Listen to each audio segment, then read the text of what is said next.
So, a university professor and a podcaster. What is a podcaster in the first place? Does anybody have any idea what that is? Exactly, no one does. If it was Hollywood, I am Tom Cruise, all right? I am Tom Cruise. But because no one knows what podcasting is, I'm Jason Cass. So a company manager is flying across the desert in a hot air balloon when he realizes that he's lost. And he looks down to a man riding a camel below. He says, "Sir, I don't know where I am." And he says, "Can you help me?" And the man on the camel says, "Yes, you're at 42 degrees, 12 minutes north, 21.2 seconds north, 122 degrees, 10 minutes west, 122 meters above sea level, and you're heading northeast." And he says, "Thanks," says the balloonist. "By the way, are you a data analyst?" He says to the balloonist. He says, "Yes, and how did you know?" He says, "Everything you told me was totally inaccurate. You gave me way more information than I needed, and I still have no idea what to do." Sound like any of you guys in your businesses? So he says, "I'm sorry," says the camel riding analyst. "By the way, are you a manager?" He says, "Yes," the balloonist says. "How did you know?" He replies, "Well, you've got no idea where you are. You have no idea where you're going. You've got yourself in a fix by blowing a lot of hot air into this thing, and now you expect me to get you out of it." That's Walt's joke, not mine. By the end of this breakfast, we want to make sure that you know where to go. And I think you're going to. I've had the opportunity of reading these presentations and looking at them, and I'm very surprised. I've considered myself to be very digital and tech savvy, and it's awesome. It's unbelievable to have two people right here in our hometown who are part of our college that are gonna help explain this in such a better way. First up on our agenda to give us those leading indicators, and all of your future predictions should be based on this, Dr. Tim Sullivan, Professor of Economics Department at Southern Illinois University in Edwardsville. Dr. Sullivan is an expert in providing insight into local economic indicators, national and regional business lending trends, and insights on how Edwardsville planning decisions may influence our prosperity for years to come. Please give an Edwardsville welcome to Dr. Tim Sullivan.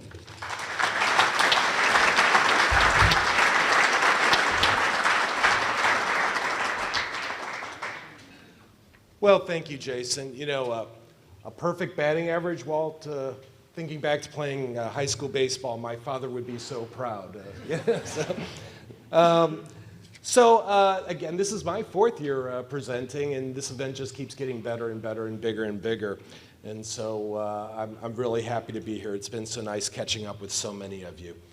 As usual, what I'd like to do today is I'd first like to give you sort of a recap of last year's economic news, sort of a 2019 economic year in review. That'll lead into my forecasts for 2020.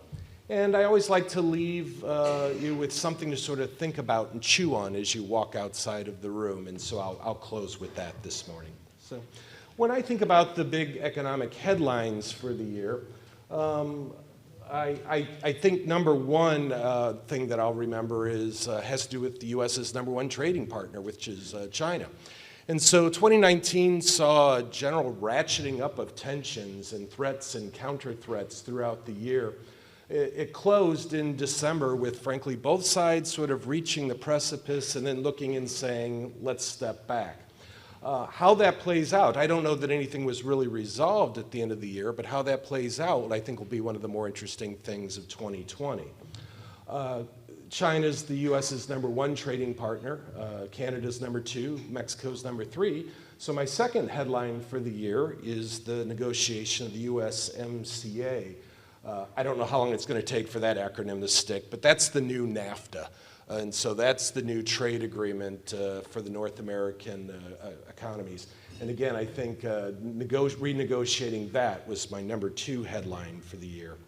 And I think my number three thing that I'll remember for 2019 is the number of states that sort of rushed somewhat headlong into the legalization of sports gambling and marijuana. And I don't think that this reflects libertarians taking over the state houses across the country.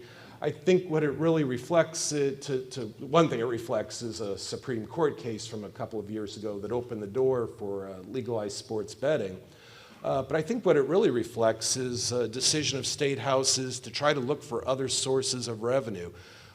sources that are more popular than the traditional sources of income taxes and sales taxes. And I think this idea of legalize it but then tax it, I think this is something we're likely to see more of in the near future. Okay? In terms of the numbers, well, a year ago, my forecast, the way I described it, was that in 2019 we'd take the foot off the accelerator but not touch the brake. And I think that's about what I think we saw in 2019. 2019 U.S. GDP, real GDP, grew at 2.3%. Illinois state GDP, at least through the third quarter, is growing at 1.6%.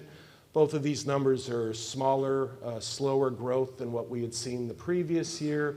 Again, a slight slowdown in 2019, but again, numbers that are fairly consistent with what we've seen really for the last 20 years. These were sort of typical years for the 21st century.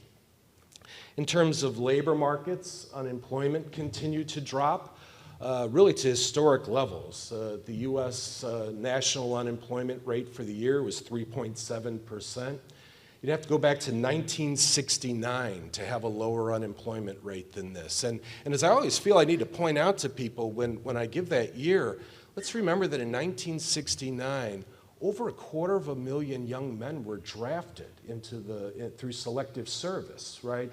So over 250,000 young men were taken out of the labor force pretty much every year in the late 60s. So to have 3.7% unemployment during peacetime without a draft, that's again a historically low number. Illinois, the state, saw its lowest unemployment rate since the year 2000. Madison County is its lowest unemployment rate since 1999. So again, historically low unemployment rates. You can see I have Edwardsville unemployment rate the lowest at least since 2010. We just can't go back any further.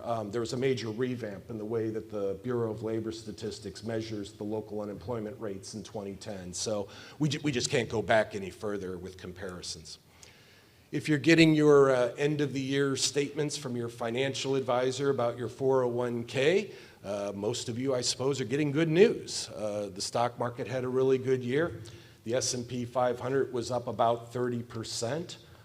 Again, other indices were up similar amounts. So it was a good year for our retirement funds and for the stock market, which of course leaves us all asking what's in store for 2020.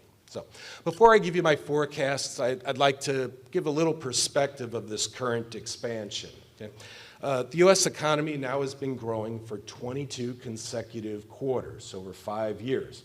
This isn't a record, but as expansions go, this is a fairly long expansion. It's now been going again for over 5 years. In terms of labor markets, it is a record. Okay? We have now added jobs to the U.S. economy for 111 straight months. That's not only an all-time record, it's more than double the previous record from the late 1980s. Okay? So again, month after month, adding jobs to the U.S. economy, again, for 111 consecutive months. That's a record, and again, it's more than double the previous record.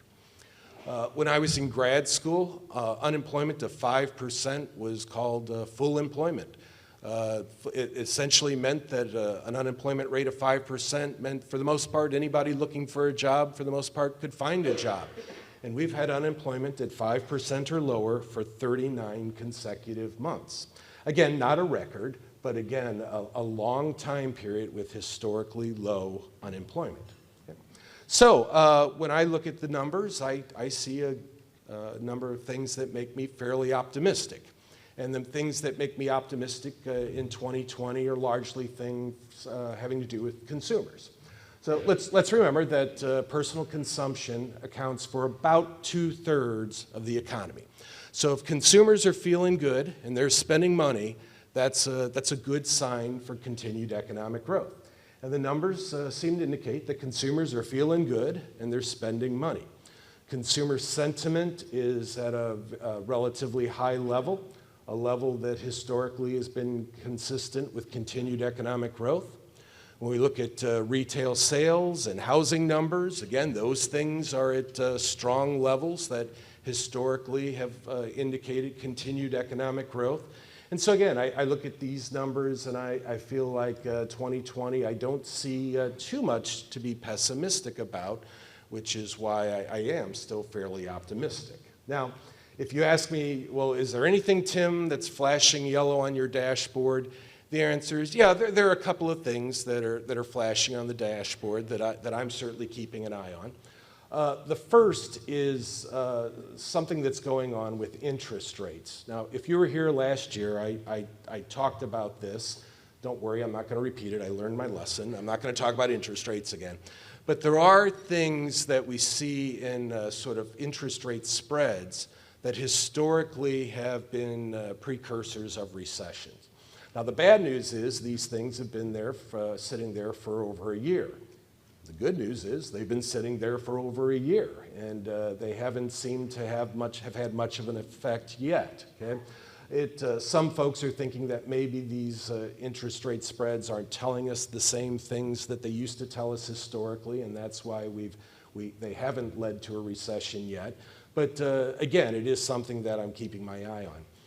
More troubling to me is towards the end of last year, the Purchasing Managers Index began to drop. Now, the Purchasing Managers Index, it's the results of a survey of purchasing managers, and these folks would be on the front line of the economy, looking at factory orders and things like that. So what they see going on is generally taken seriously. And at the end of last year, these survey results started dropping down to levels that we haven't seen since the Great Recession. Now, the conventional wisdom as of now is that many of these folks were concerned about the escalating trade tensions with China last year, and that they were concerned about worst-case scenarios. And again, the conventional wisdom is that hopefully, as the truce has been called, if the trade spat with China can come to a conclusion this year, that these folks will start feeling more optimistic, they'll start feeling better, and that this won't again be a precursor for a recession. But again, that's one of the things we'll be looking at in 2020. Okay. Again, put it all together in what are my forecasts? Well, first of all, the usual disclaimers. My forecast model is it's a quantitative ensemble forecast. What that means is it looks at trends, patterns, correlations. What it really means is I'm not trying to predict the election and what that'll mean for the economy. I'm not trying to predict what's going to happen in Iran or North Korea this year and what that might mean for the economy. I'm not trying to predict what's going to happen with the coronavirus. I don't look at those things. I look at the economic data, and when things start showing up in that data, that's when it starts showing up in my forecasts. The other caveat is it's always changing, right? New data roll in every day, every week, every month. I update my numbers, so if you see me speaking a month from now, you might hear different numbers, and that's why. Okay. All right, so what are my forecasts for 2020? Well, if a year ago my metaphor was taking the foot off the accelerator but not touching the brake, then what I would say for this year is continuing to coast. I would describe it quickly as more of the same. My forecasts for 2020 is 2.1% economic growth, which would be just a shade slower than 2019, but essentially in line with what has become sort of average growth rates for the last 20 years. Also fairly typical for the last 20 years, my forecast for Illinois, 1.8%, just a shade slower than the national growth rate. So those would be my forecasts for 2020. If you're curious how my forecasts compare to other folks, here's a table showing some well-known forecasts. For the most part these days, we're all sort of clustered around 2%, give or take just a little bit. Again, this isn't especially optimistic, it's not especially pessimistic. I'm on the slightly optimistic end of these forecasts, but for the most part, we're all looking at the same data, and we're all seeing economic growth in the neighborhood of about 2%. Again, this would be a little bit slower than last year, but again, pretty much in line for what we've been seeing fairly consistently for most of the last 20 years. Okay? All right, so those are my forecasts. I am showing about a 16% probability of a recession this year. The Wall Street Journal is, they're more pessimistic than I am. They're looking at a 26% chance. Again, I think most of the data look like this is making out to be just sort of a typical year for the national economy and the state economy. Okay. All right, well, again, I always like to spend the last 5 minutes or so giving you something to chew on and something to think about as you walk out of here this morning and for the next couple of months. And so I'm going to start by telling you something that you already know, I think, and that's that this country's population is getting older. Okay? Right now, well, obviously all of us are getting older, but no, this is the population as a whole. Okay? Right now, there are about 50 million Americans that are 65 years of age or older. Okay? The Census Bureau projects that number in the next 20 years, that number is going to rise from about 50 million to about 80 million. Okay? So by 2040, they're projecting, again, an increase from about 50 million to about 80 million. If you prefer to think about this in percentages, right now about 15% of the US population is 65 and older. And the Census Bureau projects, again, the combination of the aging of the baby boom, improved medical technology, that this number is going to increase over the next 20 years from about 15% to about 22%. You stretch that out a few more years to about 2050, and we're closing in on having about a quarter of all Americans be seniors, 65 years and older. Okay? And for this morning, when I use the term seniors, I mean 65 and older. Okay? Now, again, my guess is you knew on some level, you knew about these numbers. And my guess is you've probably read something about how these numbers are going to affect the economy. And my guess is that if you've read or heard anything about this, that it's been fairly pessimistic. Okay? So here's what I hear and what I read when people talk about the aging of the US population. I hear about falling stock prices as we cash out our 401ks. I hear about worker shortages as people move into retirement. I hear about collapsing housing markets as folks downsize. And I hear about groaning healthcare infrastructure. That's literally the word I almost always hear is the word groaning. I guess it's seen as just the perfect word for what folks are anticipating. And I guess what I'd like to present to you this morning is, first of all, I guess a voice of optimism, right? That I maybe am not as panicked about this as a lot of folks are. And then beyond just being a voice of optimism, offering up maybe a suggestion of where this might provide an opportunity for our community and for our region. Okay? Now, let me start by saying I don't doubt that all of these things are going to be affected by the aging of the US population, right? I have no doubt that equity markets, housing markets, labor markets, the healthcare sector, that the aging of the US population is going to affect all of these things. I guess the reason I'm not sort of in a panic about it is I'm confident that these markets and these institutions are going to do what they've always done, which is to adjust. Okay? Why am I confident that the housing market and the housing industry will adjust to the aging of the baby boomers? Well, because the housing industry has been adjusting to the baby boomers since the 1950s when their parents wanted to buy houses that had more bedrooms, right? Why am I confident that U.S. labor markets are going to adjust to the aging of the baby boomers? Well, U.S. labor markets have been adjusting to baby boomers since the 1960s when baby boomers started entering the labor market, right? So none of these things is going to come as a shock or a surprise to these institutions and markets. They've been adjusting to the aging of the baby boomers for over half a century, right? And so I'm convinced that markets and institutions will do what they do often fairly well, which is to adjust. There will be adjustments, but I'm convinced that it can happen. Okay? I'm reminded of one of my favorite quotes from Hamlet, that nothing is good or bad but thinking makes it so. And I think that to some extent we can look at this in panic, or we can think about how we might turn this into an opportunity for our community and for our region. So let me share some other numbers with you about seniors. And again, I could have divided it out, but in the interest of just having a nice short presentation this morning, I'm lumping everybody together who's 65 and older here. So this includes my 66-year-old brother, and it includes my 95-year-old mother. So anybody over the age of 65 is included in these. So what else do we know about seniors? These are all census numbers. 29% of seniors have a bachelor's degree or higher. They're fairly well educated. 20% of seniors are still in the labor force. Okay? 46 of working seniors are in a management, a business, a professional, or a financial occupation.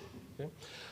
Among those that are working full-time, over half, 56% of seniors have an annual wage and salary income. So that's wage and salary, doesn't include pensions or Social Security, but regular old sort of take-home pay from the job. Over half have a wage and salary income of at least $50,000. Okay? Among U.S. households that are headed by a senior citizen, 43% have a total income of more than $50,000. Again, that would include pensions, Social Security, and things like that. If we look at family households headed by a senior, so households that have at least two members, so typically a husband and wife, but two members, 60% of those households, senior households, have a family annual income of at least $50,000. So I look at this and I think this is an opportunity. I think these are people whose spending power I would like to have in our community. I would like to have here. Okay? And so I would like to sort of, if not exactly a challenge, I'd like all of us to think about what we can do, whether business owners, academics, nonprofits, or government in this room, think about what we can do to try to make our community an attractive place for seniors to want to retire. Now, the first reaction I often get to this when I say this is a laugh, and people saying, well, how are we supposed to compete with Florida or the Carolinas or Arizona with their year-round golf and their beautiful weather? And of course, I'm honest. If you want to go out on February 4th and play golf in short sleeves, well, Edwardsville is probably not the place to do it, right? But we don't have to have year-round golf to be an attractive location for seniors, right? And in any case, folks can live here and still take their golf vacations elsewhere, right? So if that's who we're concerned about, we can still be an attractive place. And so what is it that seniors actually want when they're retiring? So I've been reading essentially everything I can get my hands on about this for the last year or so. And of course, there are as many opinions of what seniors want as there are seniors, right? But I see three recurring themes. And before I show them to you and ask you to think about them, I think many of you are going to have the same reaction that I do when I look at this list, which is that I think we're off to a pretty good head start here in our community. And that maybe what I'm proposing here isn't a call to action as much as just a suggestion that we think about what we can do to maintain the momentum of being a place that seniors would like to retire. So what are the big themes that I see when I read about these surveys? Well, I don't think any of them will surprise you. Number one, seniors want to downsize, but they still want amenities. What you keep seeing is things that seniors might not want 3,000 square feet that they have to worry about taking care of, but they'd still like a nice kitchen, right? Seniors might be downsizing from 3 family cars to 2 family cars to 1 family car, but they'd still like a garage to park it in, right? And so again, having the appropriate types of housing that seniors are interested in living in, I think that would be one way we could be attractive. Seniors want to remain, what they all say is that they want to remain physically active. Again, maybe not a pool in the backyard that they have to maintain and repair, but access to a community pool or other things like fitness classes or places to walk indoor and outdoors. Okay? Seniors want, of course, to remain mentally active, and they want a community that helps them do that. Well, whether it's being able to remain employed or volunteer work or cooking classes at the local grocery store or continuing ed classes at the local university, This is what seniors say that they want, okay? And again, when I look at these things, I think about our walking trails, I think about our affordable housing, I think about our colleges and universities in the region, and I think we're off to a good head start. And again, I don't think we need to turn the community upside down to reflect these desires. I think we just need to keep up the momentum, okay? All right, and so anyhow, so I hope that gives you something to think about as you leave here this morning. And we've got, again, I'm either the warm-up act or the court jester. I don't know which one. But anyhow, so we got some great speakers, so I don't want to take up any more of your time. I'll be around after the other speakers. I'd be happy to share thoughts with anybody afterwards. And so thank you so much for your attention, and have a great morning.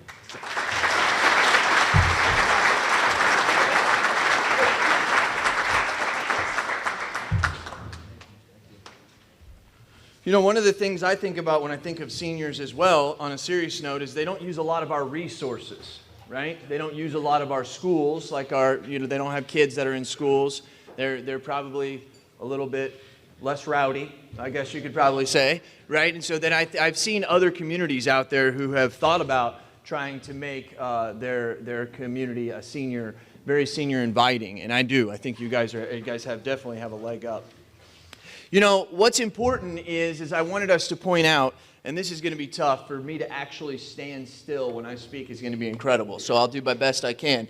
But one of the things that I want us to look at is I want us to turn our attention to data and digital and all this stuff that we hear about a lot of times. And I want to make it really simple for you by giving you some actual examples of things that I have seen with other businesses that we may help and other different types of things that we do. But when you look at that data that Dr. Sullivan had there, really, throughout the history of our country and everything, we're allowed to look at things like unemployment, or we're allowed to look at very large trends because of data that we have collected over hundreds, if not tens, maybe even hundreds of years to be able to look at who we are in our health right now. The good thing is, and what I want to hopefully elaborate to you, is that business owners, we don't have to have that high-level data anymore to tell us about the inner workings of our own business. And that's kind of what I want to turn this to for you, to let you know that inside of your business, there is so much data that is floating around that could be helping you make better decisions in your agency, excuse me. I speak to a lot of insurance agencies. In your business, that is very, very important, because no matter if you're in the insurance business or in the construction business or manufacturing business, if you own shoe stores, if you're the great owner of Shabbos, it doesn't really necessarily matter. What it has to do with is this is affecting everybody. And this is affecting you, and it's actually good news. And so my job here is to try and break this down into the simplest form that I possibly can. I'm going to take 20 minutes. I think you're going to like what I have to say. If I make you feel uncomfortable, that's okay. That's what Walt told me I'm supposed to do. So I'm just doing what Walt says, okay? One of the things I like to talk, I want to lead with here is something that happened last week whenever I was on a trip. I was going out to speak in San Diego at a very large conference. And on my way out there, I actually usually fly direct. I really hate those stopping flights, right? And I decided that I was going in between the airport, or in between airlines, and I've got my bag with me, I've got my coat. Believe it or not, when it's 50 degrees in San Diego, that's cold. It really, truly is. And so I've got all this stuff, and I'm going in between airlines, and before I do, I decide I want to get some water, I want to get some chips, I'm going to try and catch up on some emails, and so I buy my chips and my water, and I'm sitting down, and I'm going through my emails on my phone, and I'm at one of those little small tables, right, that you have at the airport, person sitting right on the other side. And as I'm going through my phone, the gentleman grabs my bag of chips, and he opens them up and starts eating them.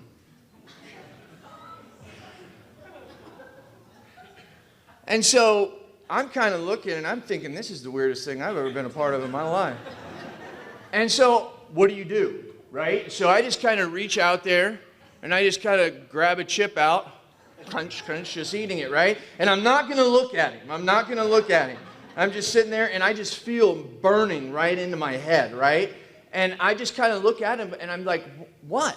You know? And he literally grabs the bag of chips, stands up, kind of walks over to the side, throws it away in the trash, and just walks away. And I'm thinking to myself, what in the world? And about that time, I realized that I need to get to my next flight. So I grabbed my bag and everything, grabbed my bottle of water, and there's my bag of chips.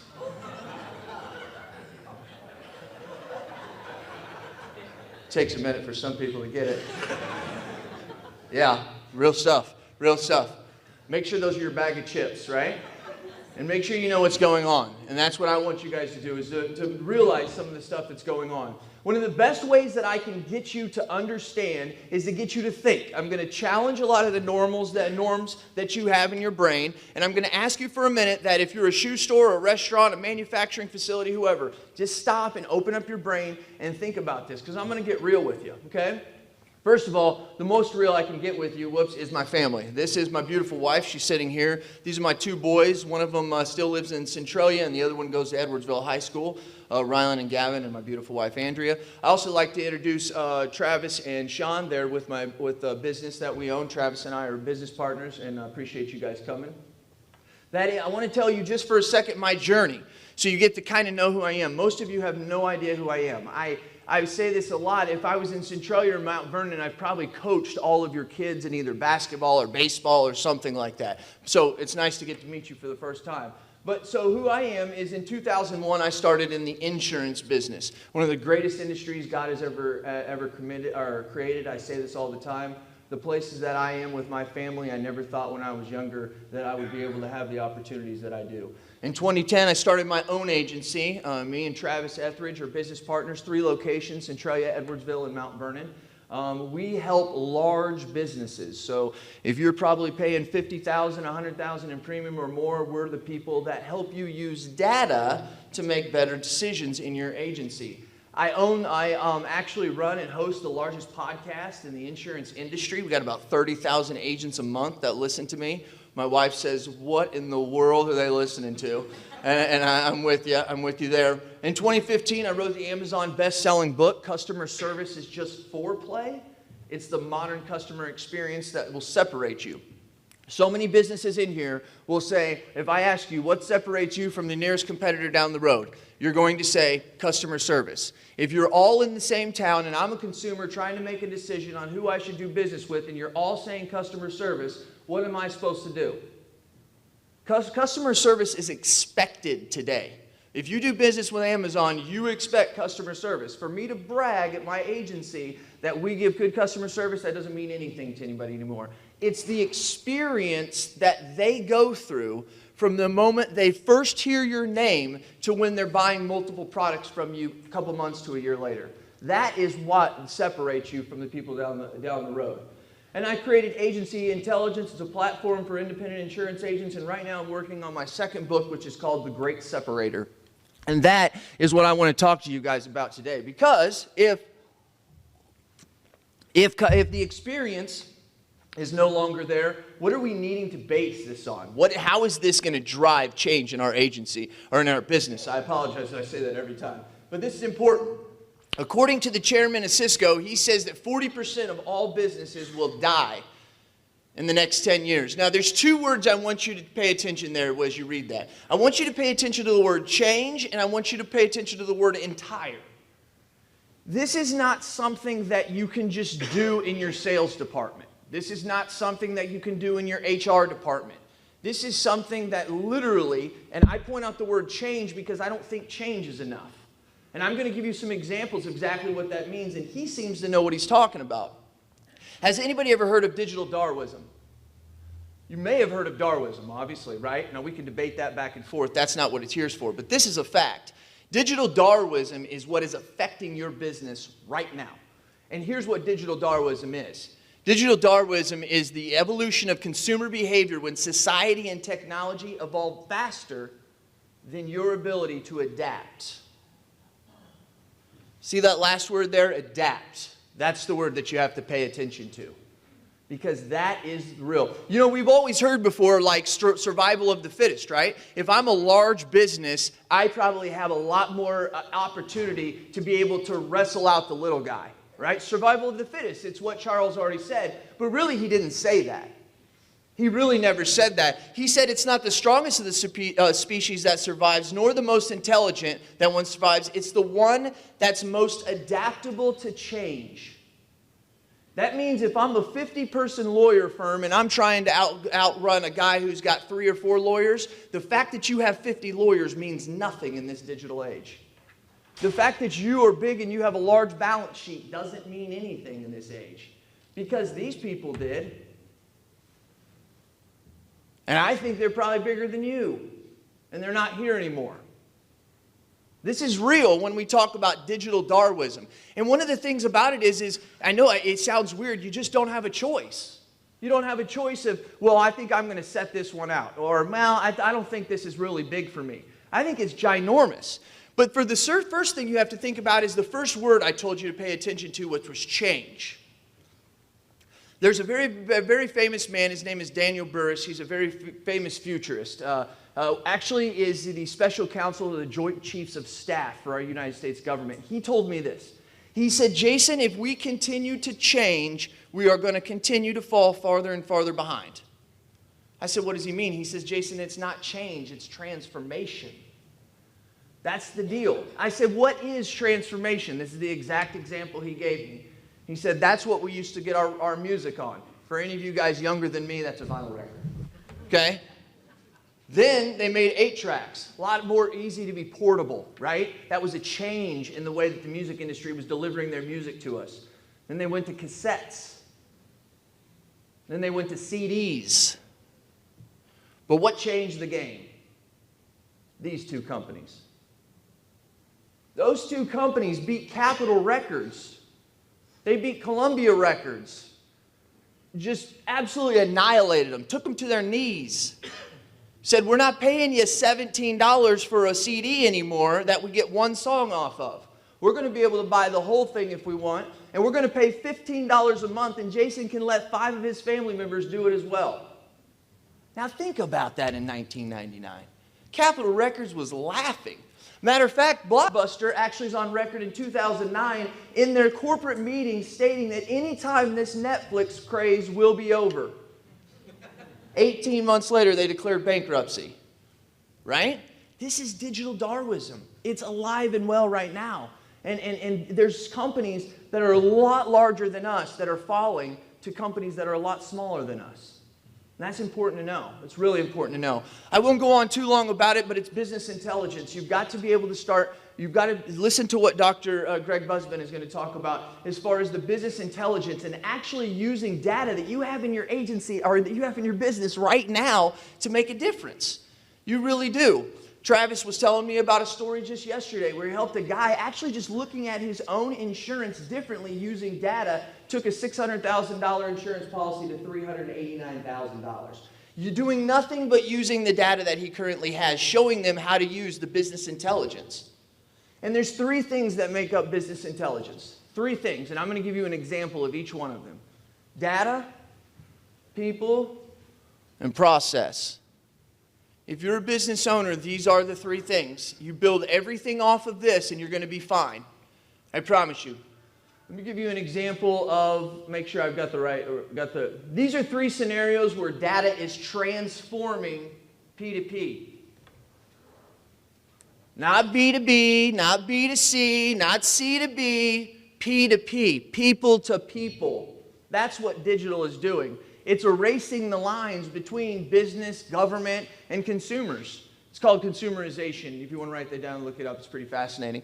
But consumerization, this is P2P. And let's talk about this. This is one of my favorites. Would we not agree that profit comes from the sale of our product or our service? That's how we make money, right? We create a product or service, then we up the price, make our little margin. That's how we do it. So the product is what we make the profit from.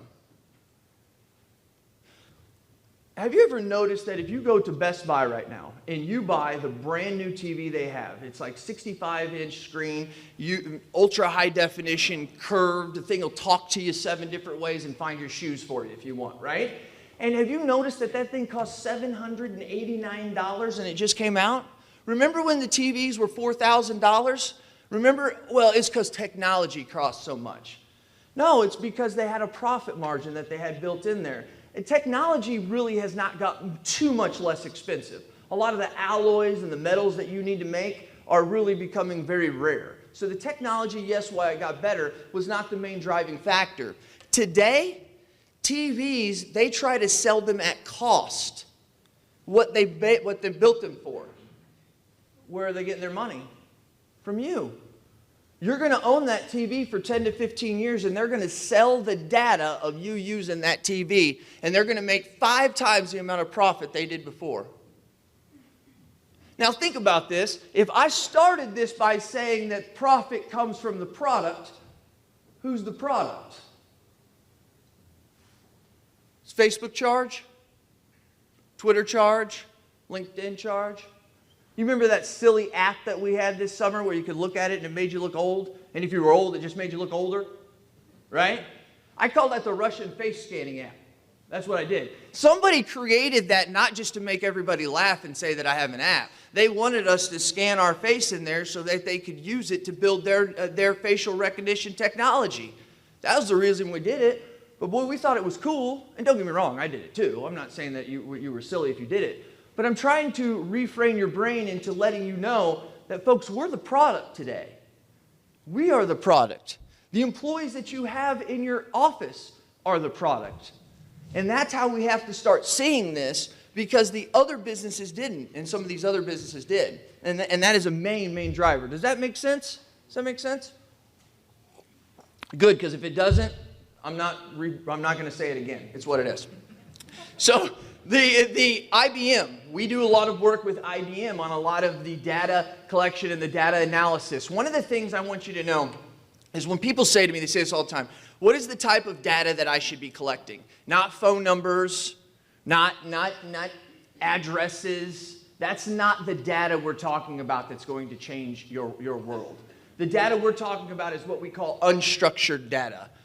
It's all the time you're on the phone with your client, all the things that are being missed. It's called consumer behavioral data. That's what they want to know. They want to know, what are you getting ready to do next? There's a website out there that if you have over, I think it's 5,000 or 6,000 tweets, you can sign into it and it will predict your next tweet with unbelievable accuracy. That's what companies want to know. What are you going to tweet next? Where are you going to be next? How are you going to do it? I tell my staff a lot of times, I say it's not the phone number that we grab that's important to our agency. It's who did we get it from? How many times did we ask it? Did we get it in text? Did we get it in email? What time of day was it? Who was it that gave it to us? Those are the type of things that are going to transform us. And right now, it's already transforming a lot of businesses out there. IBM is doing it, and this is part of, I gave you a little bit of the data people process, the data part. This is the people part. IBM has Apple Watches for all of their employees, and they have an incredible network that they've created that, please understand, in 5 to 10 years, this will be modeled heavily. And what it is they have created a network of vendors and businesses in Boston, in New York, in Chicago, the big cities, that allow them to monitor their employees to try and drive, because they underwrite their own health insurance plan. And for them to be able to keep costs under on low. They have actually their own program, and they run it through Watson, and it is a really, really fascinating thing. And here's what it looks like. Mike is sitting at home. He's got the kids. He's watching the kids. The wife's gone. And he's thinking to himself, I need to get to the gym and work out. Well, Watson's already recognized that. And so they've called the gym. And they said, hey, when they don't call them, this is all done by process and all done and triggered through the behavioral data that we are trying to assess. They call the gym, and the gym hits Mike up on a little text and says, hey, notice you haven't been into the gym in 2 or 3 weeks. We've got smoothies at half off if you can get in here in the next hour. And Jim's thinking to himself, well, there's no way that can happen because we only have one vehicle, right? And boom, he gets the text from Uber that says, hey, by the way, going to let you know that we've got half off on all of our ride routes if you need one. But he's got the kids, right? And then the babysitter calls. And he says, don't worry about it. Buy 1 hour, get another hour for free. And this is how we eliminate the excuses of why we're not going to the gym. Now, it may seem crazy to you that IBM would know that much about people, Folks, Google knows way more about you than you know about you, and that is the truth. I mean, it's pretty crazy. I bet you Google probably knows what you're going to do today before you even know what you're going to do today. Is that bad? I don't know. I'm being sold something 1,000 times an hour, and most of the time, or 1,000 times a day, and most of the time, it has no relevance on my life. So if somebody can sell me something at 500 times a day and it has relevance on my life, that makes it a little bit different. Now you're not intruding so much. We have been so used to, and I'm not here to badmouth anybody, but newspapers, me putting an advertisement into my newspaper and broadcasting it to everybody, when yet I only sell to 5% of that market. I want the technology and data to be able to make smarter business decisions and not intrude upon my clients when they don't need me to be intruding upon them. I need that behavioral data. That's real life. There's a company out, this is the process part. There's a company that writes insurance, I think around 20, 30 states they're growing. But what they do, they have a very interesting way that they do their insurance. It's not so much before the policy or when the policy is written. It's what they do when the claim occurs that is lighting the insurance industry up. I mean, so what I'm telling you right now, this company is doing, and they are blowing away. State Farm wants to know how they're doing it. And what they do is, first of all, it's really interesting. You can put your address in there and you can literally get a quote in 45 seconds because it's pulling from over 1,000 different data points in the first second to figure out who you are, where your house is, what it looks like, when it was built, all that different stuff that we have to drive you nuts with. But here's what's amazing. There is a fire on the other side of the hill. This happens a lot in California. And when that fire's on the other side of the hill, what happens is when somebody reports that fire, it goes into a central data bank that now the news and all the fire people and all the safety people, the emergency technicians, they know where to go and what to look for. The insurance company is tapped into that database. So they see immediately that there's a fire. They then can look over with a satellite and they can look at the wind, the humidity, which direction the wind's going, and they can tell you with near perfection when that fire is going to be at your house. And what the amazing thing is as this is happening and you're one of these homeowners, right? You're one of these homeowners, you get a text from them. And that text says, we want to let you know there's a fire on the other side of the ridge. It's heading your way. It's going to be there in about 50-some minutes. And we want you to know that you're safe and we're taking care of you. You need to go down to the local hospital, local hotel where we have already reserved your room for you. Here's your confirmation number. Because one thing that you don't know unless you're in this situation is when a fire breaks out, the first thing that sells out is the hotel rooms. The insurance company will pay 25% of the cost of this hotel room if it's used or not. And if it gets used, they'll pay 125% of the cost. So businesses, while you may go there and they say, oh, can I have a hotel room? They'll say, we have no vacancy when they only have 20% of the thing filled. It's because they're waiting for those things to happen. And it's okay that you have a 78-year-old grandma. She's got ambulatory services because we're sending her as well. Now, that'd be a long drive, Edwardsville to California, but just stay with me, okay? So this is the different type of stuff that is happening, that is being coordinated. There's caterers there waiting for these people at this time, because we can use data to drive our business. Now, if you're a small business and you're in here, you're thinking, well, none of that has to do with me. Every one of these was connected to a small business. Do you not see that? Every one of them is connected to a small business. For this process and this to work, you have to be a part of it. Because here's the thing, the process is going to work. This stuff's going to start happening on an everyday basis. Are you going to be a part of it? Are you receptive to the transformation and not so much the change? That's the important part. This is my last slide.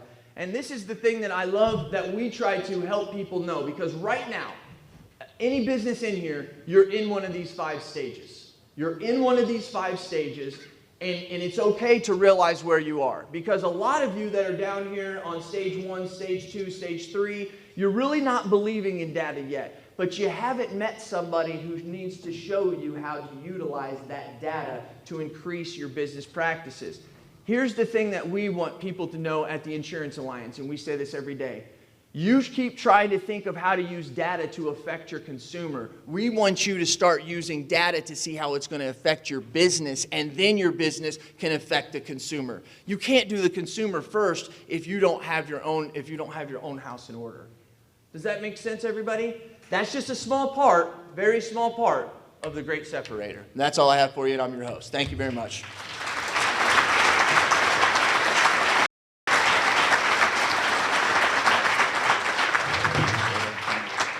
Everybody who knows me as a speaker and nationwide would never believe that I kept that under 20 minutes. They would never believe that. They would never believe that. You know, I hope that added a little bit of light to it, because I think, once again, as I was listening to Tim Sullivan, I'm talking about all this great data he's using and how we're sitting here listening to his genius tell us about how this is going to affect us. And we're all sitting here thinking to ourselves, well, maybe it will, maybe it won't. There's data out there that can get real life and get real level to transfer your business.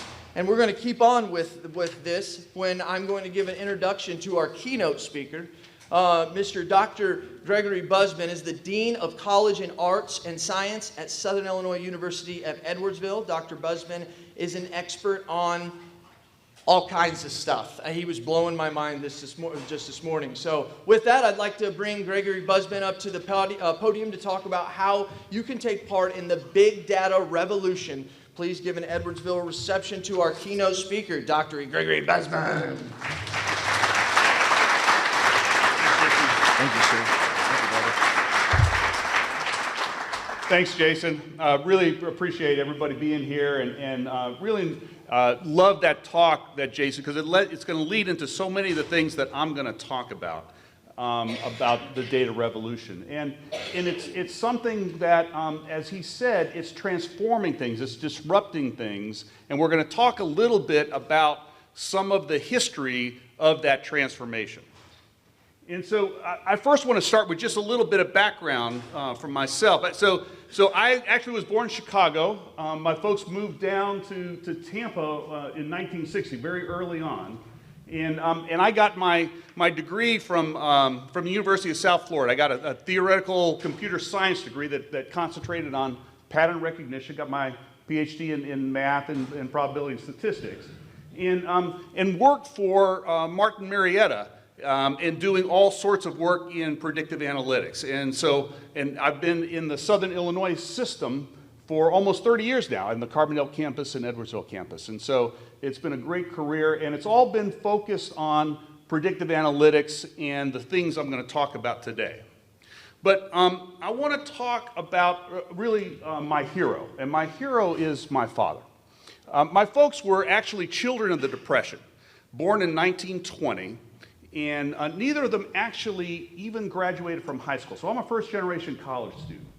And my dad, when he was in the Navy during the Second World War, came up with a welding technique that was revolutionary at the time.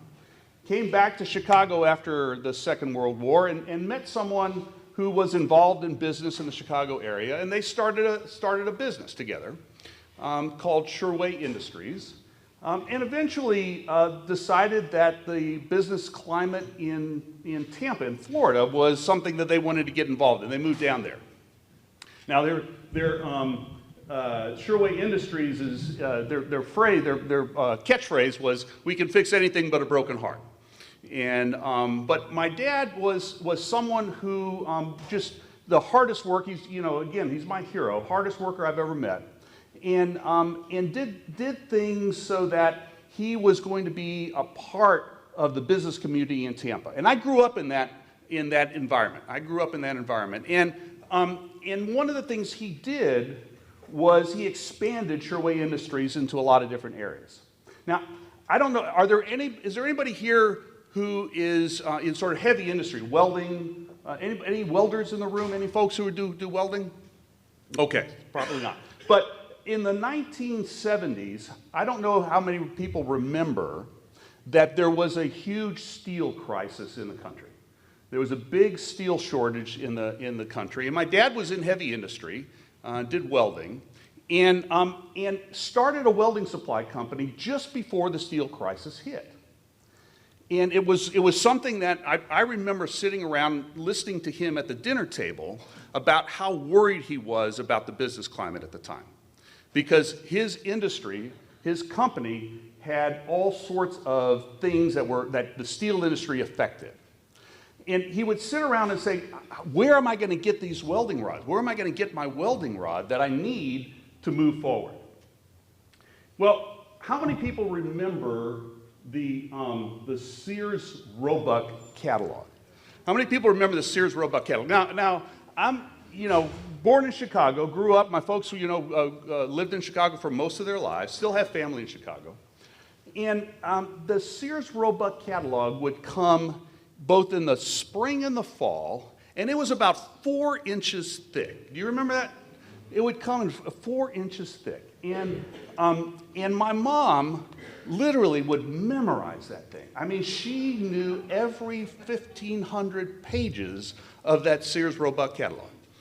And I remember, this is an absolutely true story. So my dad had an office in the home, and it was a corporate, incorporation. My dad was the president, my mom was the secretary treasurer. It was a family business. And so they were sitting in the office together, and my dad was on the phone with one of his business pals, and he was just kvetching about, all the stuff that was going on with the steel crisis. And he can't find any welding rod. It's just not around. And my mom is leafing through this Sears Roebuck catalog. And he's talking about the type of welding rod. Again, there's no welders in the room, but 7018 is a type of welding rod. It's a basic steel welding rod. And it's just, there wasn't any in the industry. My mom's turning the pages of that catalog as my dad is talking. And she's going, you need welding rod? And he goes, yeah. He goes, what was that number you said, 7018? I said, yeah. He says, well, it's right here in the Sears Roebuck catalog. And he goes, what are you talking about? He goes, yeah, so Sears Roebuck sells welding rod. And he goes, oh my God, how much do they have? And she goes, I don't know, but I'll find out. Well, it turns out Sears Roebuck had tons, literally. The question is this: why didn't Sears become Amazon? Why didn't Sears become Amazon? They were Amazon before Amazon. That Sears Roebuck catalog had everything, including welding rod. And they had a shipping apparatus that could ship all over the country. So I just want you to think about that. Why didn't Sears become Amazon? Because this is what I'm talking about. The event that I'm talking about is in the late 70s. And that Sears Roebuck catalog was the Amazon website of the time. And yet, right now, if tomorrow morning you woke up in the Wall Street Journal and it said that Sears Roebuck was going out of business, declaring bankruptcy, how many people in this room would be surprised? Probably not a single one. So something happened, but Sears Roebuck wasn't there. And so, again, this is part of my growing up, and I just want to talk about this a little bit. So in 1980, my dad, Sherway Industries, was one of the biggest heavy industry companies in the Tampa area. My dad had all sorts of employees working for him, had all sorts of business going on, and then something happened on predictive analytics on the campus. And I actually put together a proposal. I asked some folks to give me support letters. In fact, the mayor, Hal Patton, I appreciate the letter of support that you gave us when we started it. And that center was funded. And I was the chair of the search committee who hired our new director, and that's Dr. Carrie Butts-Wilmsmeyer. Carrie, you're here in the room somewhere. That's Carrie. So thank you so much. Give Carrie a round of applause.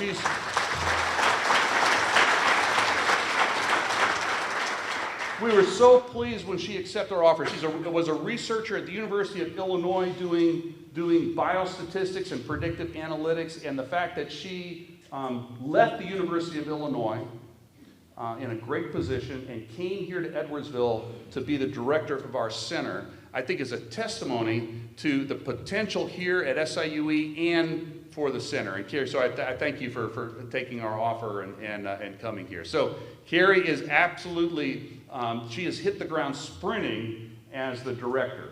But I'm going to be stepping down as dean and working with the center as the business liaison. I'm kind of going full circle in my career.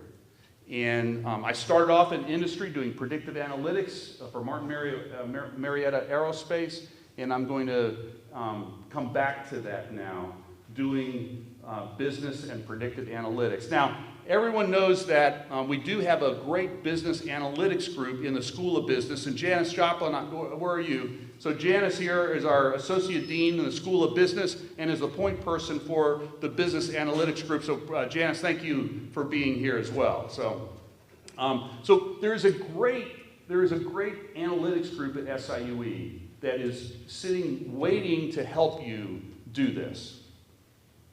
So what are the action items? What are the action items? Well, the first thing, again, I need to go look at what my action items are. Identify your overall goal, okay? So like I said, you actually have an overall goal. So identify that overall goal. What you need to do then is decide on the categories. Decide on the categories that are going to be instrumental to your goal. What are those categories that you know are critical to determining your goal?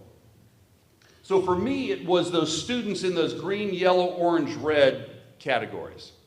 For you, what categories of things are critical for you achieving your goal? If you're concentrating on customers, what are the categories of customers that you want? If you're concentrating on expanding a certain marketing segment, what are the categories there that you need to do? So identify the categories. Only you can do that. Your intuition is going to be critical. So then what you want to do is identify certain measures with respect to those categories. So 3 to 5. It doesn't take a huge amount. What are the things? For me, it was preparation, motivation, and demonstration. But for you, what are the categories you think you can actually measure? So with respect to those categories, what are the things you can measure with respect to those categories? And then figure out what's the relative importance of those categories. When I did preparation, motivation, and demonstration, I said, okay, 25% for preparation, 25% for motivation, 50% for demonstration. Your intuition will tell you the relative importance of the different things you can measure. Then, of course, you need to contact CSPAN.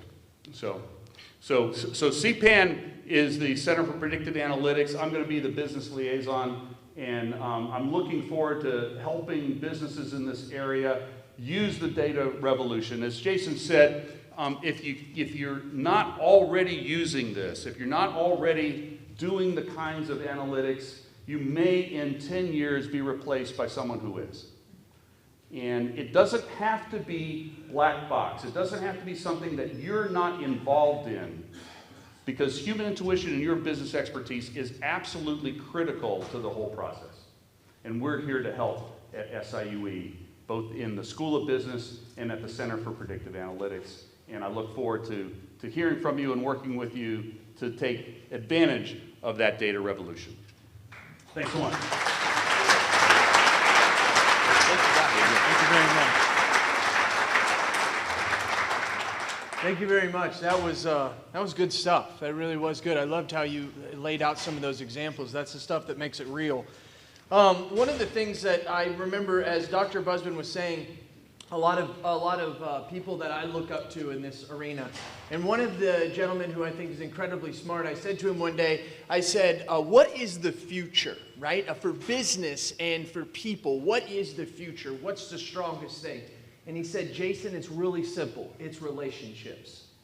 Now, this is a big-time futurist guy who's telling me that relationships are what are going to be determined how successful we're going to be in the future. And he said to me, he said, a lawyer, he said, Jason, one of the things he said, the doctor said there, good business, AI will never put good business people out of business, but those business owners who use AI will put those out of business who don't. And that was something essentially what you said. And what he told me was, Jason, you'll never have a time where you're in court and you're standing next to a computer, okay? There's never going to be that point in time. You're always going to have a human. I mean, doctors saying it, they're all saying it. You're always going to have a human. The difference is the paralegal team that lawyer is equipped with. Because in a matter of maybe a second or two, it's read everything a computer has read everything there has to do with law. And that's the person, you want the lawyer who has that type of data analytics representing you. Because while some paralegals may have just read, a couple volumes, I'm speaking very ignorant here, you've got a computer that's read everything. He told me a little story, which I want to end with this before we go on to the business of the year. He said that there was a group of them and they were at the White House, and there was about 30 of them, and they were told that they were going to have a meal made for them that was going to be made by Watson. And they had been told that Watson had read everything there had to do with cooking. It had read over 37 million recipes. It had read all the way back of 800 years of what we've designed, what we've studied and looked at with taste, with smell, everything. It had read all that. My podcast is out there with the gentleman. He said in less than 1 second, it read all that. And now it was in the back and it was preparing a meal. And this meal that they got prepared by Watson was a meal that, according to them, had never been created in the history of making meals, right? It had put in and used ingredients that no one would have ever thought would have been good. And he said, Jason, I kid you not, it was the best meal I've ever had in my entire life. And I had tastes I never knew that I could have. And what was amazing also is IBM said that it could make almost 1 million more meals that have never been made before. This gets so much farther and goes farther past than business. This gets into art. This gets into the fact that we're going to be able to start seeing things that our beautiful minds have created, and that's what we've been limited to. But when we take our beautiful minds and we feed them into a computer that then can see things that we could never see, we're going to start to see a change in our culture, in our artistic abilities. We're already seeing it in the way that our society transfers from B2B, C2C, C2C, P2P. Is where it is. It's making a huge change. And I hope you just listen to what he said. And whenever we talk to businesses, one of the things we let them know is this. When you're talking about a category that you're trying to find, we think that all businesses do really good at telling how good their production is. They really know. They know exactly how many parts they make or how many widgets they're selling. They usually are really, really good when it comes to quality. Usually most businesses, especially large manufacturing, have their own facility just for safety, for quality, but one thing we're really bad at is measuring safety. And as an insurance advisor, the way my brain thinks, there is so much limitless possibility out there that we see every day that yes, it's important to measure productivity, yes, it's important to measure quality, but but safety is where your costs are. And that's what makes you competitive. That's what makes you allowed to spend more in advertising. You can spend more on your people because you have a competitive advantage using data in your own business. So I hope that makes sense. It was something I really do appreciate you, Doctor. It was so amazing, all the reading I do and stuff like that, and to hear somebody who's actually in front, not in the book, actually saying, and I appreciate your time very much. And we are very, very lucky as a community to have something like C-SPAN. We really, really do. PAN, right? P-A-N, right? Oh, C-SPAN, my fault. We were very, very lucky for that. So that is awesome. That is. I encourage highly for businesses to use these services that they are discussing. Now, moving on to, do we have any questions? Anything that you want to hear maybe elaborated on? We have 5 minutes. We're ahead of the game. If anybody has anything that you want to add to it, blew your mind, made you say, wow? No? Okay, fantastic.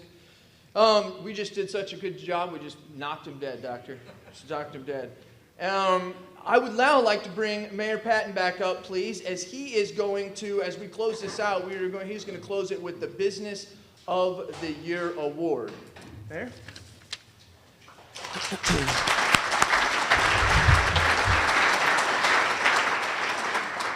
First of all, thank you very much to our speakers this morning. They were excellent. Let's give Jason and Greg and Tim another hand. So thank you.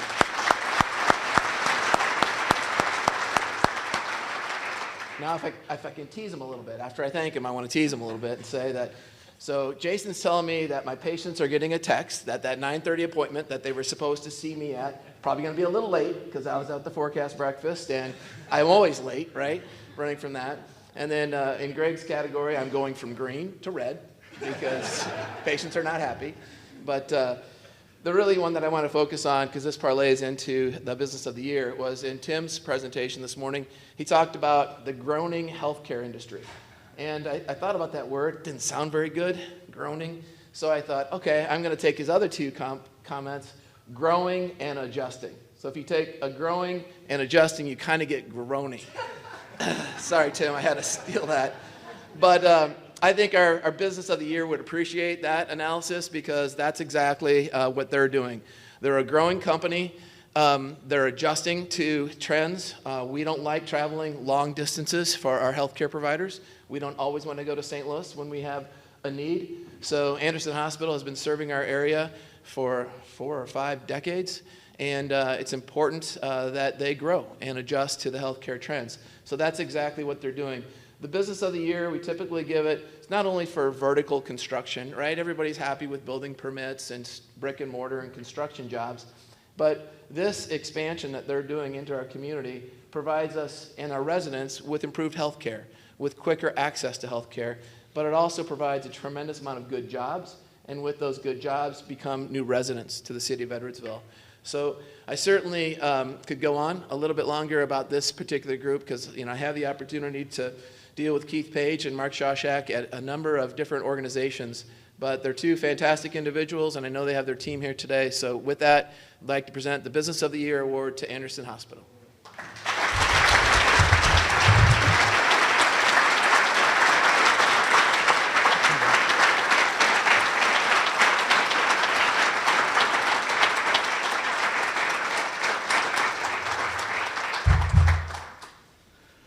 Thank you very much. First of all, we love this project. And one of the things that we love about it is working with the city of Edwardsville on it. They have been fantastic in every step of the process for putting this together. And I really appreciate the city and the staff and everything that you've done. The other thing I have to mention is that I want to thank our board because they had the vision for the investment that we're making in Edwardsville with this project.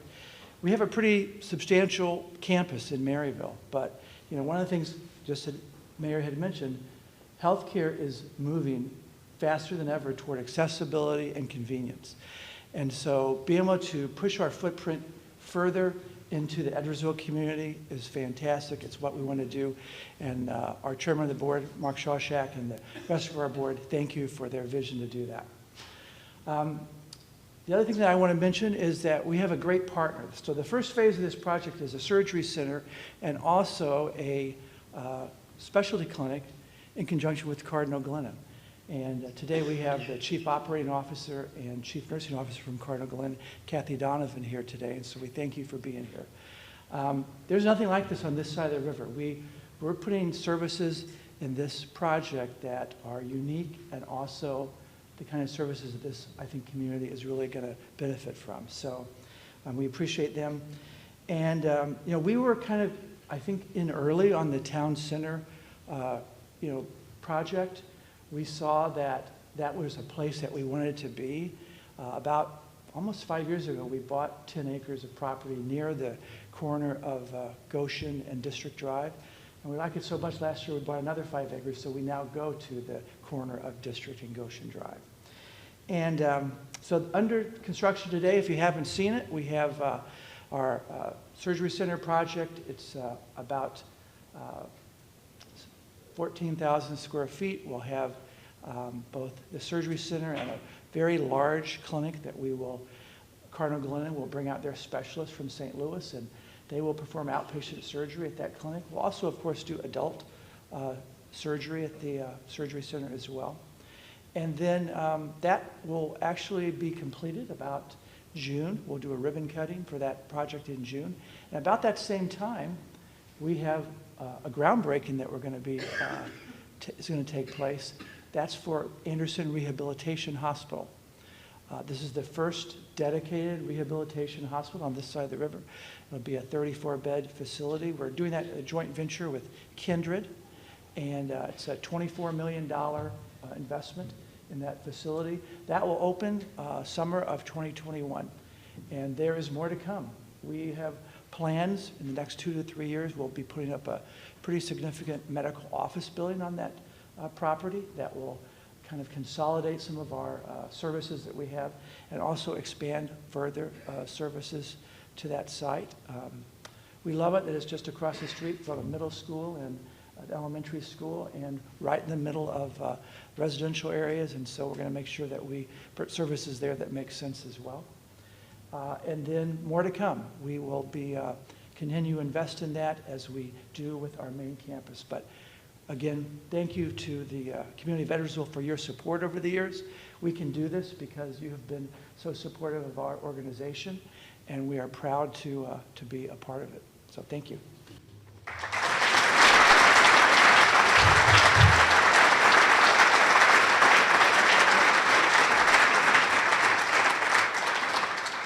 Well, this is when I come up on stage, it's about wrapping up.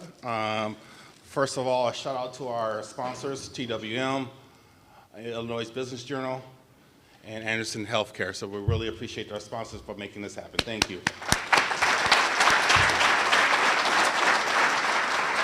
Each year we like to highlight a local business to give a door prize. So without further ado, you have the stage. Awesome. Good morning. Walt said I had 2 minutes, and I said 2 minutes was way too long for somebody who likes to talk a whole lot and regret maybe the next day, and he said you can't say anything inappropriate. So I'm going to try my best. The speakers were amazing today. In my mind, as I'm sitting here, I'm thinking what all needs to be done at the bakery. I own a Little Taste of Heaven bakery. Lots of familiar faces here today, and I hope that if I haven't seen you or met you, that I see you soon, because I have 300 new best friends. So with a show of hands, just to keep it real quick, how many of you have heard of a Little Taste of Heaven bakery or been into the bakery? Wow. Okay, so I don't know how much work I need to do. I was thinking it wouldn't be that big of a crowd, and I was going to go pull the data from the analytics and all of that, so I guess I'm off today. But needless to say, we appreciate the outpouring support. It'll be 3 years that I took over the bakery this spring, and it's grown by leaps and bounds, and that's exciting. So in this little giveaway, we have some of our specialties, a lot of merch, as my 9-year-old says, so I don't know, stuff with our logo on it. But we have some other stuff that we couldn't put in there. Along with the gift card and the macarons, it is Valentine's Day approaching soon, so we will have decorated cookies and chocolate-covered strawberries. So whoever the winner is, make sure you stop by. I hate this part. Bruno Nobre? Maybe? Awesome. Thank you. Appreciate that. Great job.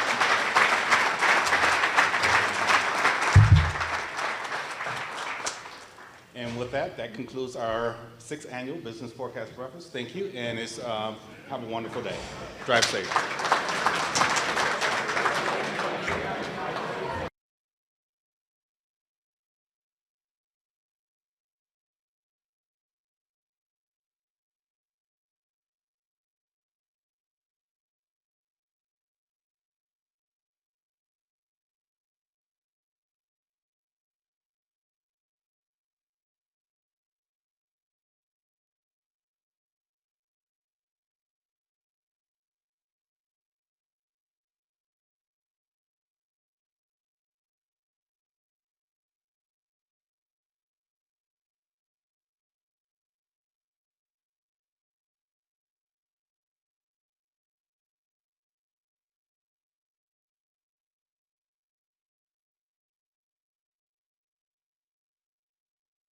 My grandma always says everyone counts, and everyone who lives with us is special. Like my aunt, who took me on my first bus ride to the library, or my older cousin, who walked me to my first day of school, even my mom's friend and her baby who lived with us. The census informs funding for schools, roads, healthcare, and more. So count everyone in your home, including all children on the 2020 census. It's your chance to help them for the next 10 years. You can respond online, by phone, or by mail. Shape your future. Start here. Learn more at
Well, it is 7 o'clock. I'd like to call the April 20th, 2020 virtual meeting of the Edwardsville Plan Commission to order, and ask Lisa Schenk to call the roll, please.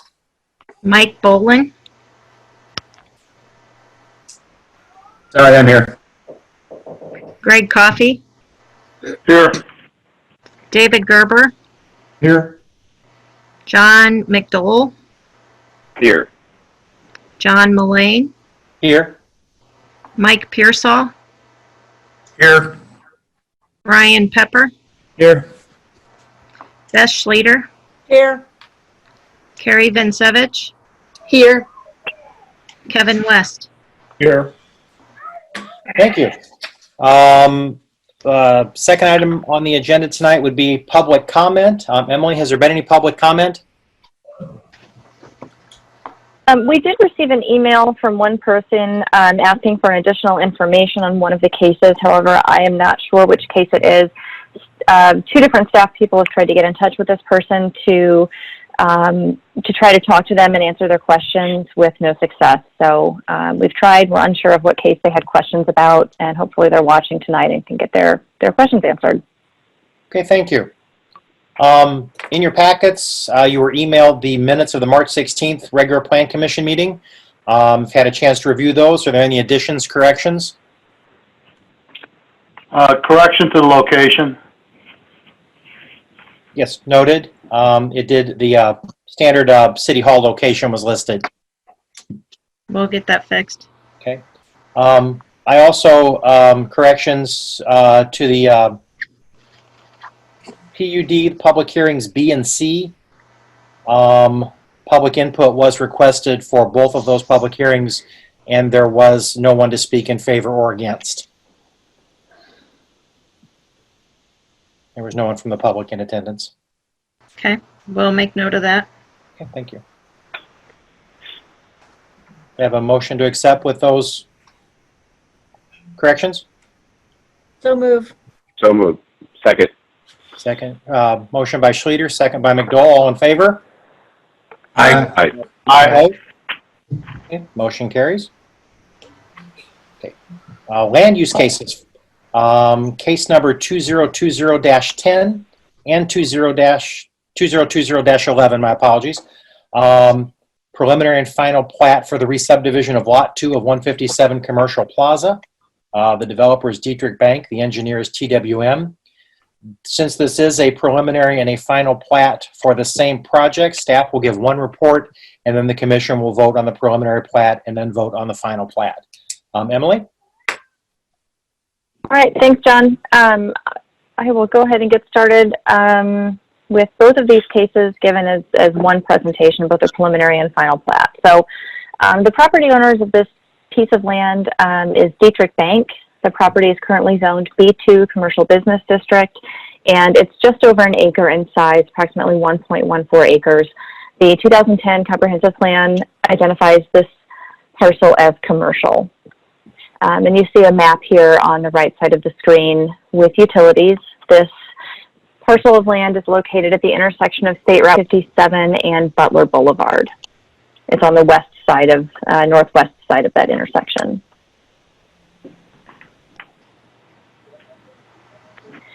Utilities are all present at this site. It's a part of town that is basically fully developed. Sanitary sewer is City of Edwardsville, as is the water supply and fire protection, while Ameren provides electric and gas for this site.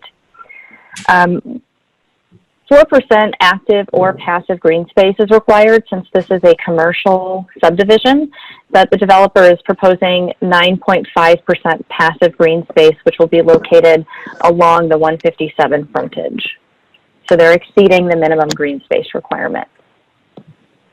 I have a copy of the preliminary plat here, and you'll see that really with the preliminary and the final plats, they're just vacating some easements and kind of shifting some things around with cross-access on this site. And then they've added the green space along Route 157. So they're really just looking to reconfigure the access points from how this lot was originally platted. So one thing I will point out, I think you can probably see my mouse, is that this side setback, because this area will be new cross-access easement, we requested the building setback line be moved in, so it's not 25 feet, which is normally required. It's just over 30 now, this new building setback, because of the proposed cross-access. Then we've got a copy of the final plat as well. You'll see the new cross-access easement, which is dotted. It kind of goes around the lot here, providing access to existing Lot 1, and then a one-way drive aisle out here toward Butler Boulevard. This is the cross-access that will be vacated here along the eastern part of the lot.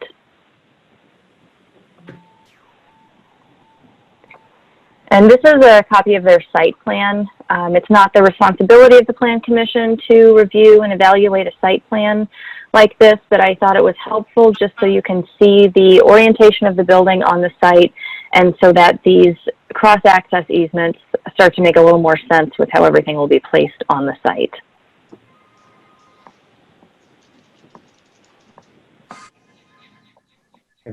So we had a few comments as we've gone through this process, and we've gone through a staff review, but those have been addressed, and we're recommending approval of both the preliminary and final plat. And John, I'll turn it back over to you if you want to see if there's any public comment or any questions. Certainly. Plan commissioners, any questions for staff or for the developer? I will say that Marcia from TWM is present tonight, and I believe there are some attendees from Dietrich Bank as well. Okay, let's see what they're at here. I just have a quick question as far as that one, looks like it's a one-way out that goes out to Butler Boulevard right by the intersection of 157. Is it pretty much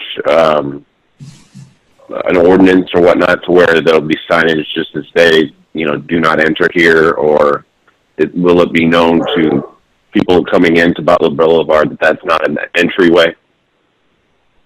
Yeah, it's part of our... Okay, go ahead, Emily. I was going to say, as part of our site plan review process, we'd require some signage there noting that it's one way and no entrance. But Ryan, go ahead.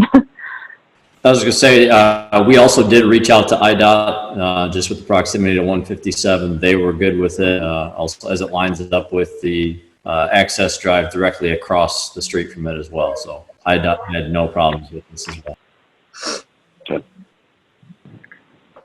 Okay. Are there any members that have joined us at the Wildie? Any public members who would like input or questions?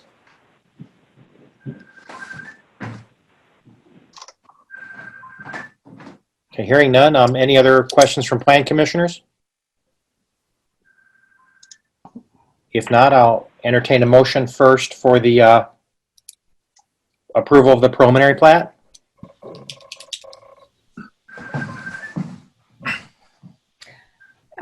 I'll move approval. Second. Roll call, please.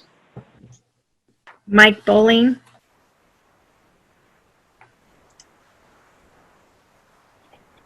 Is he on? I've been muted. Okay, we'll go on to the next one. Greg Coffey. Yes. David Gerber. Yes. John McDowell. Yes. John Mullane. Yes. Brian Pepper. Yes. Mike Pearsall. Yes. Beth Schlueter. Yes. Carrie Vincevich. Yes. Kevin West. Yes. Mike Boland. Yes. Motion carries. Any additional discussion before we move on to the final plat?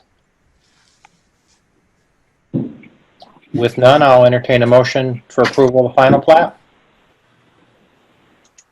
So moved. Sorry. Motion by McDowell, second by Second. Ryan. Coffey. Okay. Whoever. Roll call, please.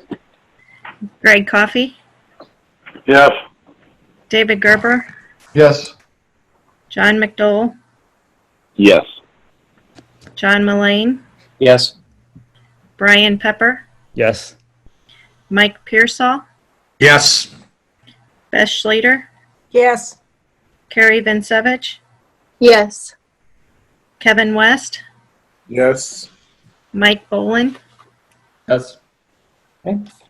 Motion carries. Thank you very much. Next item on the agenda, public hearings. So we'll open the public hearing for case number 2020-06, 157 Center Outlot 2, PUD amendment. The developer is GG Madison LLC, and the engineer is TWM. Emily? All right. So here's an aerial view of the subdivision. The property owner, as you just stated, was GG Madison LLC. This property is currently zoned to B2 Commercial Business District with an existing PUD overlay. And lot number 2 is approximately 0.83 acres, so it's just under an acre. And the comprehensive plan identifies this area as commercial district. The amendment request tonight is to allow a side setback on the south side of the property of 8 feet. As you may recall, we previously granted a variance for the south setback in one of the previous PUD amendments for 18 feet. They're now requesting that be amended to 8 feet. They plan to add a kitchen to the building. So all of the other terms and the exhibits that were approved with the previous PUD remain in effect and unchanged. So I just flipped a couple of images out of the site plan. You'll see here this building envelope. This is something that we talked with Justin about. Because they're requesting an 8-foot setback rather than their required 25-foot setback, we wanted this to be in a building envelope rather than a blanket 8-foot easement, which would carry to both the east and west property lines. So this really limits the size of the addition. So they've added the building envelope for us, and you see it again here with the existing building, the addition that was added, and then this would be the extra space, the extra addition for the kitchen. So we did have a discussion with the developer and with staff about a potential fire hazard or the potential for fire, since this building would be 8 foot from the south property line. And our building and fire chief just requested that a 1-hour firewall be installed along the exterior wall, which they've agreed to. So as I have stated here in the second paragraph, we also requested a building envelope, which they've done. And with that, staff would recommend approval of this. So, John? Yeah, Emily, just one question. On the 8-foot, on the 1-hour firewall, is that just the south wall that runs parallel to the lot line, or is that the entire section that they're adding onto the building? It's my understanding that it would be just the south wall, but all other building codes would have to be met for the remainder of the wall. So if there's some fire code or fire separation requirement between the kitchen and the existing bar area, that would have to be met as well. Okay, thank you.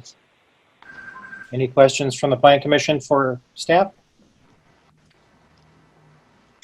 None. Or the developer?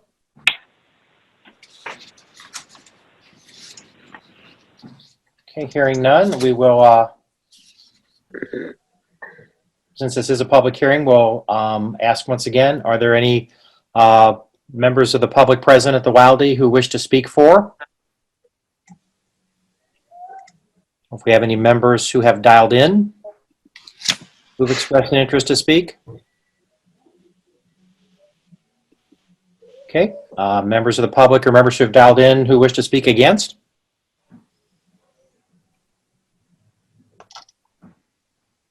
Okay, hearing none, I'll entertain a motion for approval. Motion to approve. Second. Roll call, please. David Gerber, Yes. John McDowell, Yes. John Mullane, Yes. Brian Pepper, Yes. Mike Pearsall, Yes. Beth Schlater, Yes. Carrie Vincevich, Yes. Kevin West, Yes. Mike Boland, Yes. and Greg Coffey. Yes. Thank you very much. The next 4 items on the public hearing part of the meeting tonight address text amendments to land development codes. I'll turn that over to Emily for explanation for those. And Emily, you can either do those individually or if you want to just do them all 4. Okay. Yeah, I have these drawn up really as separate public hearings and as separate discussions, but they really are related. So we can kind of work through them and you can stop me as needed and we can take comments and questions as we go along. So the first one tonight is section 4.2 related to subdivision variances. And I just have a couple of bullet points here. I'm planning on just really talking through these. So what this amendment will do is allow the an applicant to apply for and the city council to grant variances for minor subdivisions. So right now we have a provision in our subdivision or in our land development code that allows for variances for preliminary plats only with final plat. So it specifically states that if you're applying for a subdivision variance, you've got to file a preliminary and a final plat. So under the proposed amendment, staff would review any variance request. We would send that to ACS and then it would be forwarded to City Council just with the minor subdivision. That's the normal path that a minor subdivision follows, so this variance would go along with it. The reason we kind of came to this conclusion to propose this, this amendment is that, as you all know, the City of Edwardsville governs the subdivision of land within 1.5 miles of our city boundary, so outside of the city, but in very rural areas.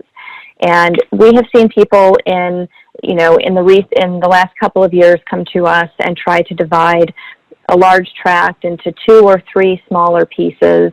And in many cases, that would have been able to be done with a minor plat. However, with a minor subdivision plat, our ordinance says you can't request a variance. So they would have to then install sidewalks and dedicate green space as part of their minor subdivision plat. And in rural areas that are, 1.5 miles, 1.25 miles outside of the city, that doesn't always make sense. And so, but neither does going through the preliminary and the final plat process. Emily, yeah, this is Greg. Yeah. Can you tell us, for everybody's benefit, what a minor subdivision is? Sure. So, thank you. A minor subdivision is a subdivision of land with 5 acres or less with no new easements or dedication of any infrastructure or utilities. So it's a pretty simple. That'd be helpful. Yeah, it's a pretty simple subdivision. It just creates lots of record. So we're hoping that this gives some of our residents that are just outside of the city an avenue, and those maybe in the city if it doesn't make sense, an avenue to apply for a variance and have the city consider, a simple division of land without necessarily requiring sidewalks and or dedication of green space.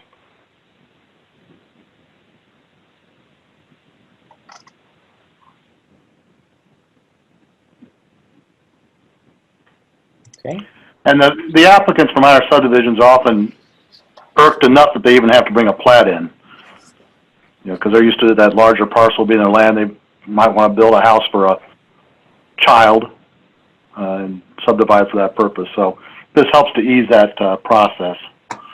That's exactly what we've seen. We've seen a couple of family kind of situations where someone owns a large tract of land and they want to divide it into 2 or 3 for their kids.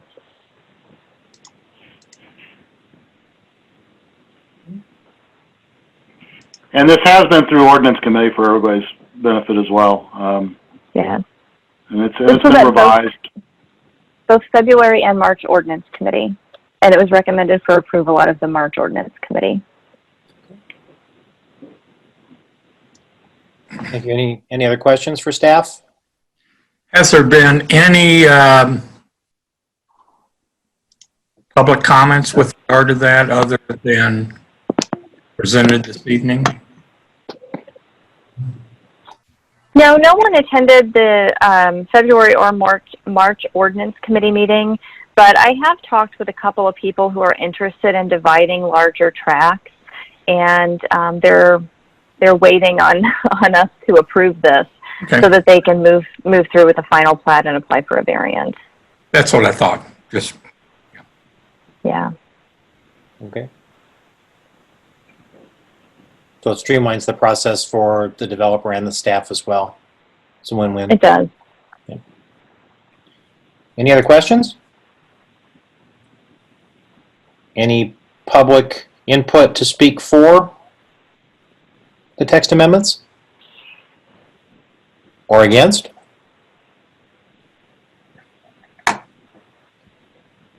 Okay, seeing none. And we'd like these all voted on individually then?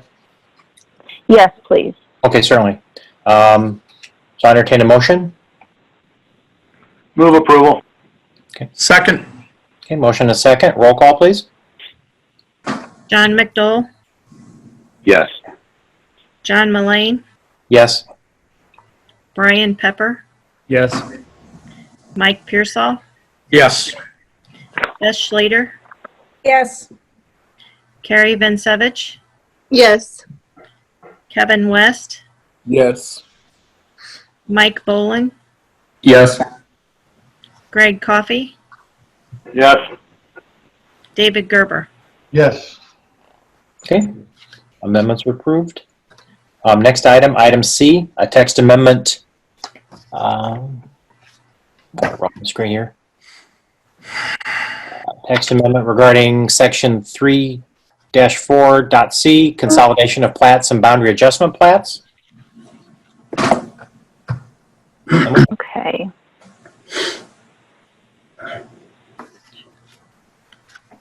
All right, so for section 3-4C of the Land Development Code, we're proposing to add a whole new section dealing with consolidation plats and boundary adjustment plats.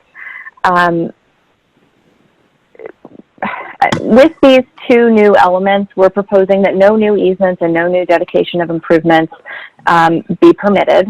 And really, what this will do, it will allow someone to buy a certain number of feet of land from their neighbor and have that small strip of, 20 feet or 10 feet included with their property.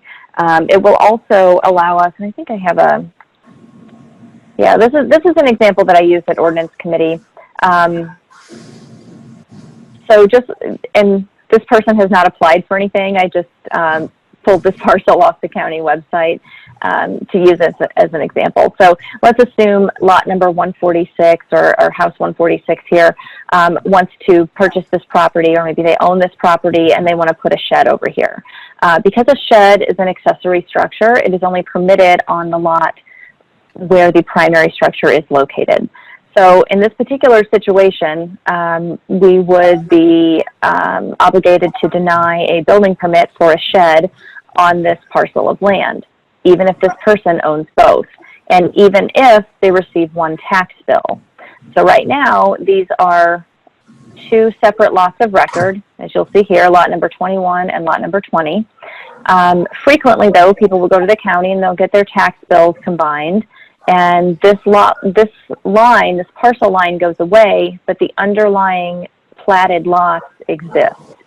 And so we've run into this a number of times where people have bought 2 or 3 lots.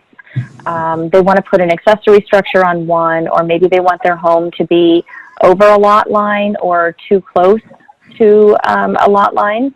And this ordinance amendment will allow this person to have a consolidation plat drawn up so that these 2 lots of record are platted as one, and we can then approve a building permit for a shed or a garage, and we can treat this truly as one lot.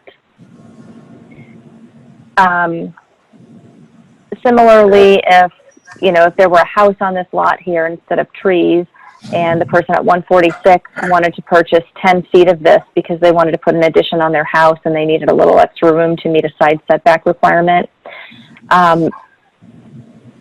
The Plat Act allows sale or exchange of property between owners, but that still leaves a strip that is really not part of either of these two lots at that point.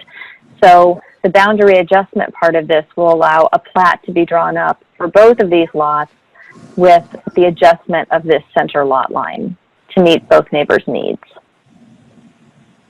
if that makes sense. So like I said, there'll be no new easements allowed. There'll be no new right-of-way dedication. This is intended to be a very simple application, a very straightforward process. It will be approved administratively, so they'll submit a consolidation plat to the Department of Public Works. The director of the Department of Public Works will be able to sign that and give it back to be recorded at the county. And so this was also discussed at the February and March Ordinance Committee meeting. And after some changes were made between February and March, the committee recommended approval at their March meeting. It wasn't called out specifically, Emily, but I'm guessing that it goes without saying that if this process is used, it cannot result in a non-conforming lot. That is correct. Yeah, that's part of the text. I didn't say that tonight, but you are correct. Okay. And Emily, just a point of clarification. Currently, you can build, if I'm understanding correctly, you can build a primary residence across a lot line as long as it meets all other zoning codes. Is that correct? Yeah, we have allowed that in the past. It's probably not as clean that way, and we would like to get to a point where we are requiring people to consolidate lots if they are crossing a lot line. But yes, we have allowed that.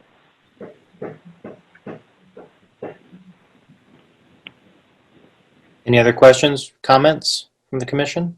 Emily, this is Beth, do you know offhand, in this example, and this makes a lot of sense. I think this is a great thing, and the example you picked makes it very clear what you're trying to do. So thank you. Do you know what our regs say, our ordinance says in terms of how close someone can build to another property line? I'm envisioning in your example, 146, lot 146 decides they want to build, as you say, a shed, but they end up building that as far from their property, as from their house as they possibly can, putting it really close to the other neighbor's house. And I'm just wondering what our current, they would have to adhere to our current ordinance, and wondering what that is in terms of spacing.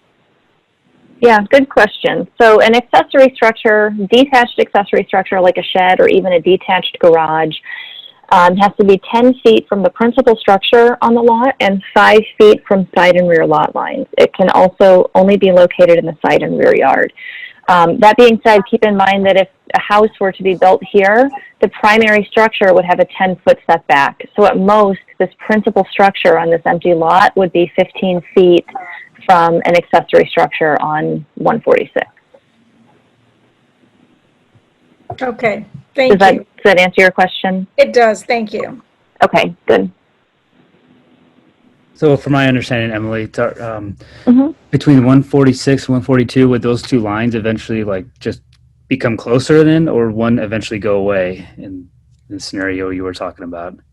It appears that little cutout is actually platted right of way.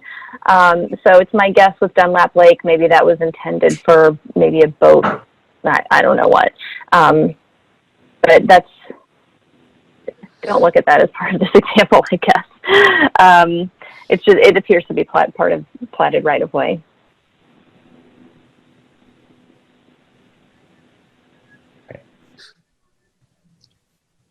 Any other questions for staff?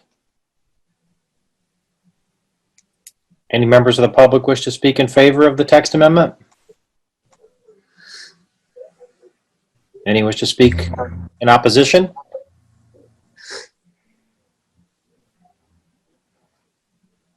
Hearing none, I'll entertain a motion. Move approval. It's Greg. Second. Second. We have a motion and a second. Roll call, please.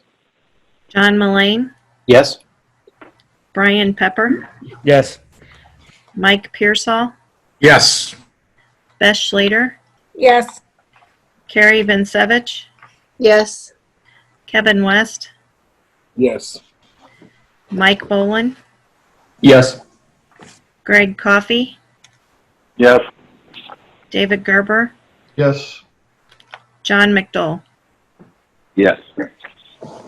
Item is approved. Next item, item D, text amendments to section 2-2, selected definitions of the Land Development Code. Emily? Okay. Yep. So because we have added the language related to consolidation plats and boundary adjustment plats, we now have to define those terms. So this is a simple amendment to our land development code that defines a consolidation plat as a plat which combines one or more existing lots of record in whole or in part into a single lot of record. And a boundary adjustment plat is a plat which depicts a change in a recorded subdivision that results in the relocation or reconfiguration of a lot line.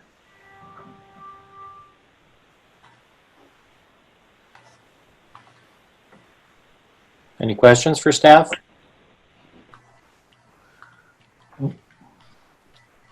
Any input from the public for the text amendment? Or against? Hearing none, request a motion. So moved. Second. Okay. Roll call, please. Brian Pepper, Yes. Mike Pearsall, Yes. Beth Schlater, Yes. Carrie Vincevich, Yes. Kevin West, Yes. Mike Boland, Yes. Greg Coffey, Yes. David Gerber, Yes. John McDowell, Yes. John Mullane. Yes. Okay, motion carries. Last item on the public hearing portion of the meeting tonight, item E, text amendment to chapter 1250, lot coverage and utilization of the zoning code. Emily? Okay, yeah, the last of our text amendments tonight deals with lot coverage and utilization, and I think probably the easiest thing is going to be for me to skip ahead to the next slide, first of all, to show you how the text looks currently as written, and I'll draw your attention to 1250.05, contiguous parcels or lots, and then we'll kind of flip back and forth between the slides here. So contiguous parcels or lots talks about when two or more parcels of land, each of which lacks adequate area and dimensions to qualify for a permitted use under the requirements of the use district in which they are located, are contiguous and are held in one ownership. They may be used as one zoning lot for such purpose, provided both are in the same zoning district. And so we are proposing to change this language to say that in order to use them as one lot, they have to be consolidated under section 3-4C of the Land Development Code. So they have to follow the newly adopted consolidation procedures in order to use these two parcels as one lot if they lack the adequate size individually. So we want to move toward having all of our lots, all of our smaller lots, if they're being used as one instead of a home being built over a lot line. We want them to be consolidated, and we want things to be a little bit cleaner on record that way. The other change, are there any questions on that before I move on? Emily, do you have any examples of how this has caused the city any kind of heartburn? Has this been causing issues for staff? We are dealing with smaller lots in various parts of town, people wanting to build on those lots. Probably the bigger issue is what I'm going to talk about next. The lots are parcels of record that met our code originally, but now with increased lot sizes are smaller than the required 7,500 square feet.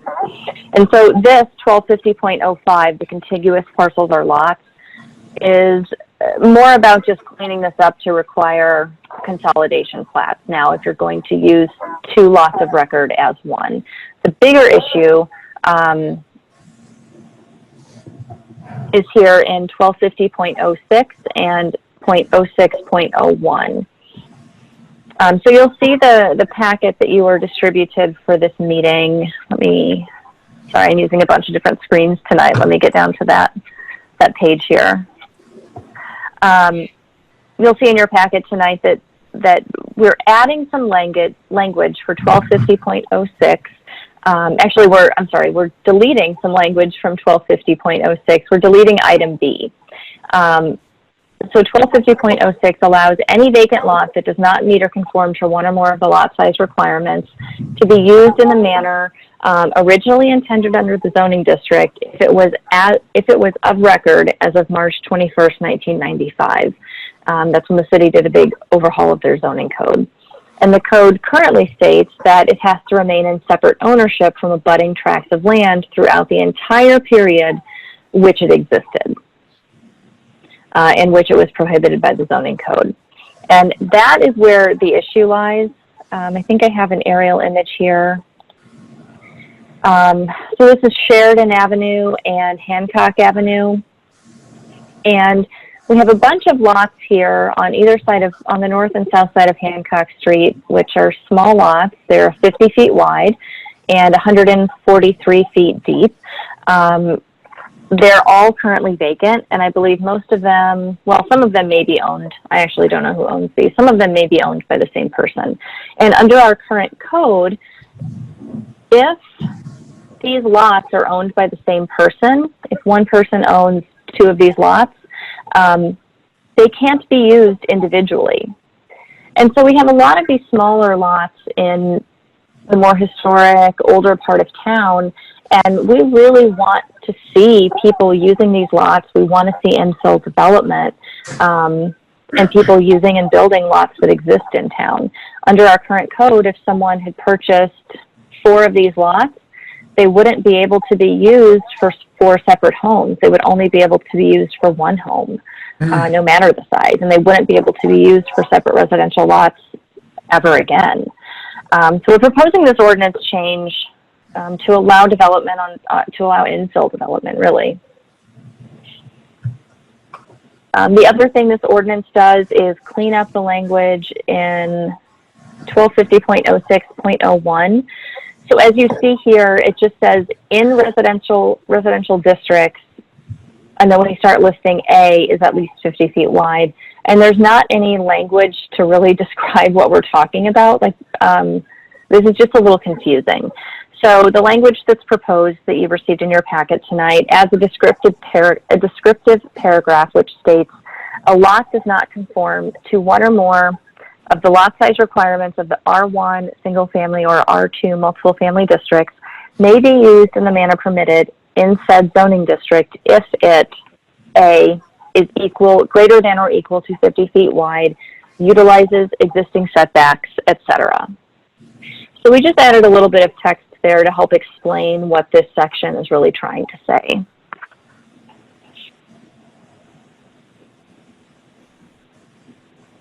So I'd be happy to answer any questions. I think some of these things are best explained just by using the examples. So I can go back to this aerial image and the plat here. So Emily, I really like the changes being proposed for 0.06 and 0.0601. I guess my only concern is with 0.05, where if someone had ownership of lots 17 and 18 and wanted to build across that lot line currently today, we would allow them to. And under this change, we would be requiring a consolidation plat, which could, just puts a barrier in between them and their plans. Because consolidation plat could be, a few $1,000s. And if I don't really understand or see the need for it. Yeah, and that's a good point. I mean, I guess, the one thing I would say about that is that each of these lots has a required side setback, right? So there's a 10-foot side yard setback required for each lot. And when we allow people to build over lots, like has been done in the past, just as kind of a temporary, like, well, we don't really have a procedure for this, but let's, if you build over the lots, we know that you then can't build to the lot line of 17 and 18 and then turn around and sell 18 with the house that is non-conforming and on the line on 17. Like I said, there are side yard setbacks for either. So when we do allow someone to build over a lot, we're basically foregoing our side setback requirements, which is not ideal either. So requiring the consolidation plat really is the best case. Also, if that person comes back in the future and wants to build a shed or something in their rear yard, it would just make that easier for them. If the house were not really on 18, maybe it were just on 17 or just barely on 18. Do you have any idea of, just in the past, 10 years or so, how many of these cases have come up where someone's built across a lot line? Probably a handful, at least. Okay. Yeah, at least a handful. There are probably a dozen. Okay.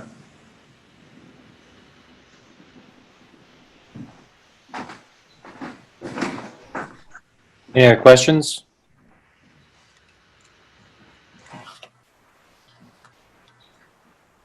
So, Greg, were there any concerns when this came through ordinance committee that were discussed?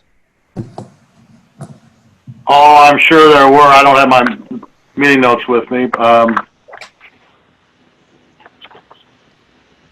I'm trying to look back through some old notes and see if I can find it. Most of the comments were from the February meeting, and I think I have my March ordinance packet with me. So I don't know that I have all of it. Yeah, I think we looked at as much as just conforming it to the consolidation plat and boundary adjustment plat, being a major part of this, and the second part of it being to make it clear, when somebody comes in to buy something, that they know where the line is, meaning that there is no line, that the accessory building really is on that second, what would have been the second lot. I do have my comments from the February meeting, and most of what was discussed at that ordinance committee meeting, most of the comments were related to just kind of grammatical changes and, making things, instead of having an A and B bullet point, making things one sentence or two sentences. I don't think there is very much comments with regard to that. Okay.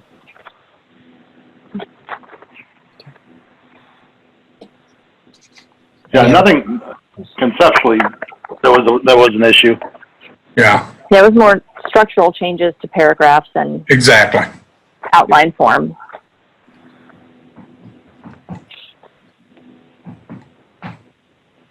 Structure, not content. Correct. Okay.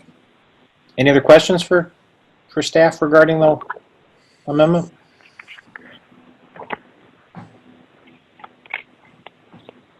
As it is a public hearing, we'll ask if there are any members of the public present who wish to speak in favor.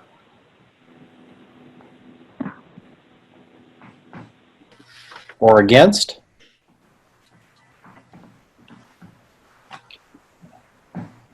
Okay, hearing none, I'll entertain a motion. Motion approved.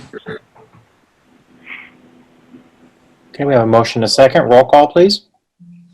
Mike Pearsall, Yes. Beth Schlater, Yes. Gary Bensevich, Yes. Kevin West, Yes. Mike Boland, No. Greg Coffey, Yes. David Gerber, Yes. John McDowell, Yes. John Mullane, Yes. Brian Pepper. Yes.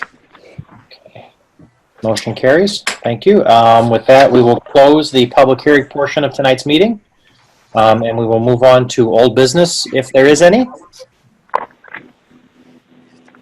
And we just I only have,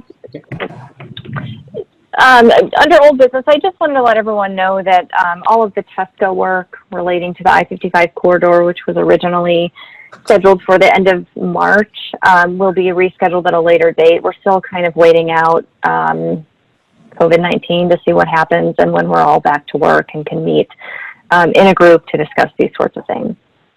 So that's on hold for the time being. Thank you. Under new business tonight, we have 2 items. Just a reminder to the plan commissioners, May 1st is the deadline for the annual filing of your Statement of Economic Interest, your SOEI form, with the Madison County Clerk's Office. If you were not emailed the information regarding that, if it's your first time, or if you have been emailed and not filled it out, we'd like to get those done so we're in compliance by March 1st. I'm sorry, May 1st. My apologies, correction, May 1st. Second item under new business to be thinking about for the May meeting. May is traditionally the month when we elect officers to the Plan Commission. We have 3 offices, chairman, vice chairman, and designate alternate. I believe this year, as by bylaws, each of those offices could be filled for a 2-year term by one individual. This would be the 2nd year of the term for all 3, I believe. Correct me if I'm wrong. If there are those that are interested in seeking a position, always welcome anyone who wants to serve. Just let myself or Emily know via email of your interest, and we will get those brought before the commission at our next meeting. Are there any other questions or concerns to come before the commission tonight? Do we have any additional cases that are up on presentation or on file for the next meeting? I don't have anything on schedule yet for May 18th. I'm going to wait another week or 2 to cancel it officially. So we're probably just at this point looking at a June meeting. Okay. Yeah, we had looked at this month's meeting and the extenuating circumstances with the teleconferencing, and since we all got together and all got dialed in, the decision was made to consider all the text amendments and just pretty much get the plate cleared at this point, so that if there is not enough if there is nothing that requires a meeting in May, these items have already been taken care of and won't get put off another month. So I appreciate your indulgence in that tonight, and I want to thank you for meeting under these extenuating circumstances. Ask everyone to stay safe. Please continue to practice your social distancing and shelter in place. We're getting good news, but we do not want to have our good news transform us into a second curve that we need to flatten out. So please continue to be safe and sheltered. If there's no other business, I'll entertain a motion to adjourn. So move. We are adjourned. Thank you very much. Be safe. You too. Bye, everybody. Thank you. Bye.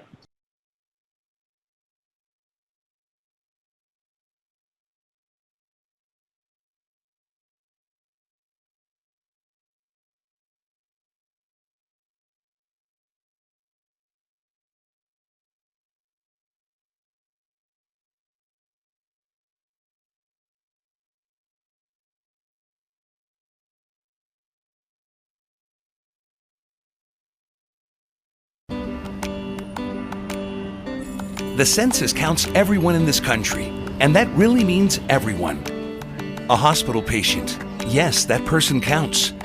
Newborn Benjamin, yeah, little Ben now counts. 2 families that live in the same house, sure thing, they all count. Or David, who's living in his cousin Daniel's garage, he also counts. The census counts everyone to make things better for all of us.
Welcome to the Zoning Board of Appeals meeting for Monday, April 27, 2020. Roll call, please. Bob Hutz. Present. Jeannie Krebs. Present. Charles McCaskill. Mike Pearsall. Present. Ann Robertson. Present. Justin Zimmerman. Here. Tom Butts.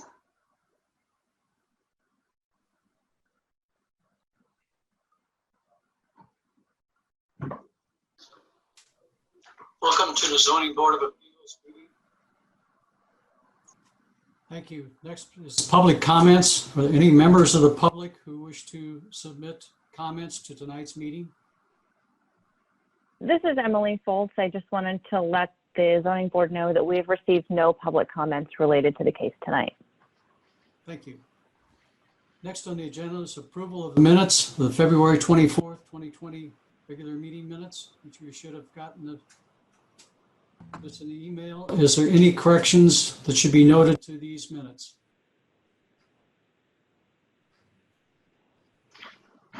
Hearing none, can we have a motion for approval? So moved. And a second, please. Second, Mike Pearsall. We have a motion by Ann Robertson and a second by Mike Pearsall. Roll call, or just all those in favor signify by saying aye. Aye. Aye. Aye. Those opposed, same sign. Motion carries. Thank you. Tonight we have one zoning board case, case number 2020-13. Dietrich Bank has petitioned the city of Edwardsville for a special use permit to allow 3 drive-through lanes for the proposed bank building. The property is addressed as 2159 South State Route 157, and more particularly identified as PID 14-2-15-21-04-404-011. The subject property is located on the northwest corner of the intersection of South State Route 157 and Butler Boulevard. The property is currently zoned B2 Commercial Business District. Emily, staff, please. All right, I'm going to switch over to the PowerPoint, so give me just a second.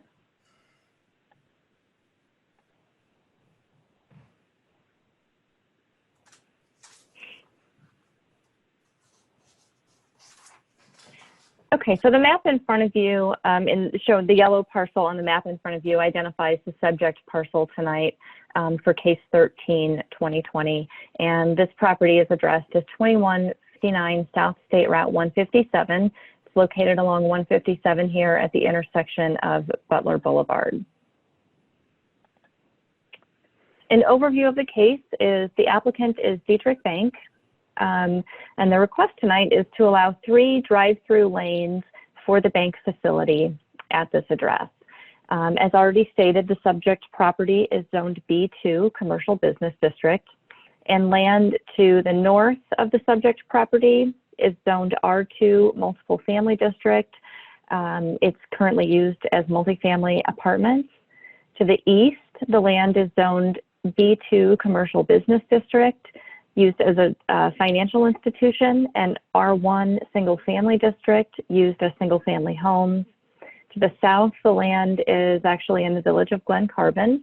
I'm unsure of the zoning district, but it is used commercially for bank and medical offices.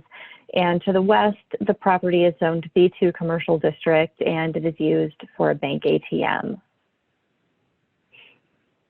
So we have some photos of the site. The first one is looking north toward the apartment buildings. The second one is looking west toward the ATM and other commercial uses. The first one on this screen is looking south to the village of Glen Carbon, where you see commercial uses of a bank and a medical office building. And then the second photo on this screen is showing the commercial uses to the east of the subject property. So there's a lot of text on this screen, but basically what this says is, first, the property is designated as commercial, in the city's comprehensive plan. So the proposed use is aligned with that. And second, we have a discussion here about special use permits. And basically we say that a special use permit is needed for each owner, each user of the property. And we now allow for transfers of special use permits. So if at a point in the future, Dietrich Bank were not the owner operator of this banking site, we would allow an administrative transfer of the special use permit to another banking institution or another similar user. To change the use completely to a fast food restaurant, for instance, would require that new user to come back in for another special use permit. And so the zoning board is required to consider a number of standards or findings of fact in their consideration tonight, so I'll run through those. The first one is the existing uses and zoning of nearby property and the relationship to Edwardsville's adopted comprehensive plan. As previously noted, this property is zoned or is identified as commercial in the city's comprehensive plan, so the use is in line with that. The second standard is the extent to which property value diminishes adjacent to the zoned parcels, that any value decreases to be supplied by the petitioner and made by a professional appraiser, and no property value information was provided. The third item is the extent to which the proposed change alters or promotes the public health, safety, morals, or general welfare, and none have been noted. The fourth item is the relative gain to the public as compared to the hardship imposed upon the property owners and whether there is a need for the proposed special use. And the proposed special use would allow for 3 proposed drive-through lanes, which is in conformance with the B2 Commercial Business District zoning regulations. And finally, item 5 is the suitability of the subject property for the zoned purposes indicated by the ordinance. Again, this property is suitable and meets the intent of both the comprehensive plan and the zoning code.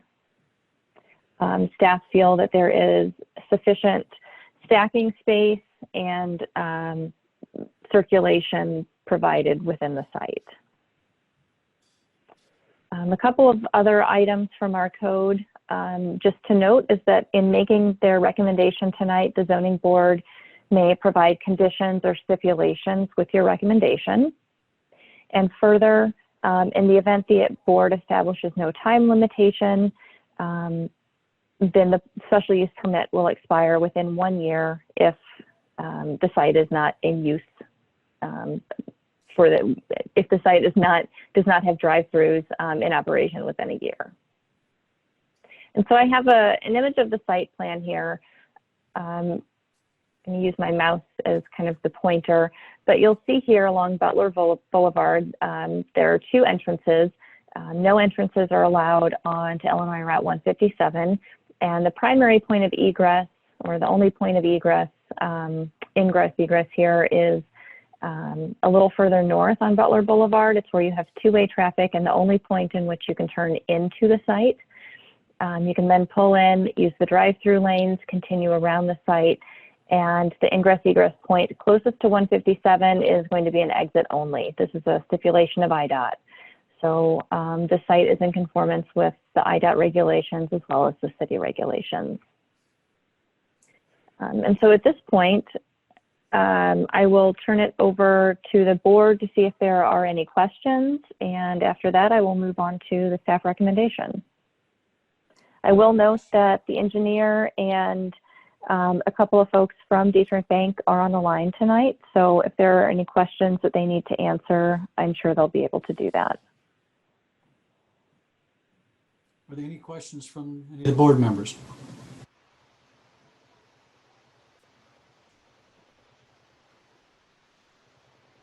Hearing none, we can move on. Okay, so the staff recommendation tonight is to approve the special use permit to allow 3 drive-through lanes for the proposed bank at 2159 South State Route 157.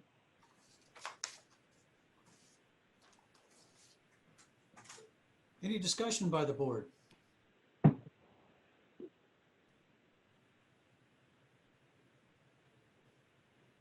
Hearing none, we can move forward. If there is a motion that should be brought forth at this time.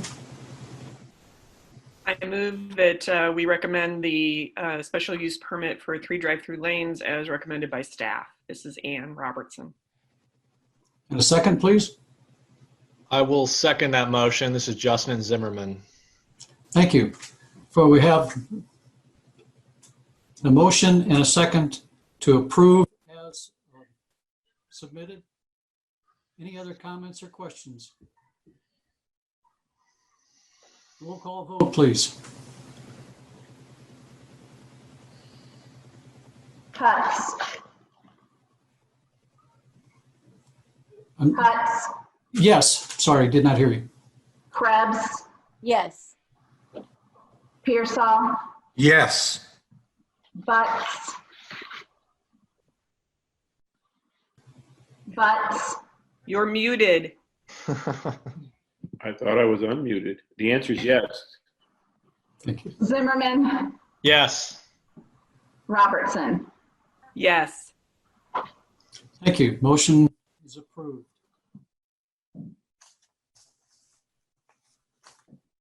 Any old business to come before us tonight? I don't have any. Thank you. Any new business?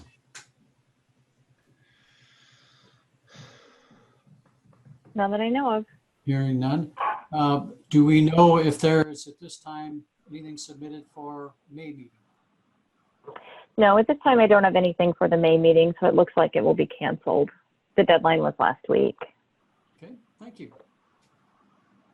Unless someone else has a comment, then we have a motion to adjourn.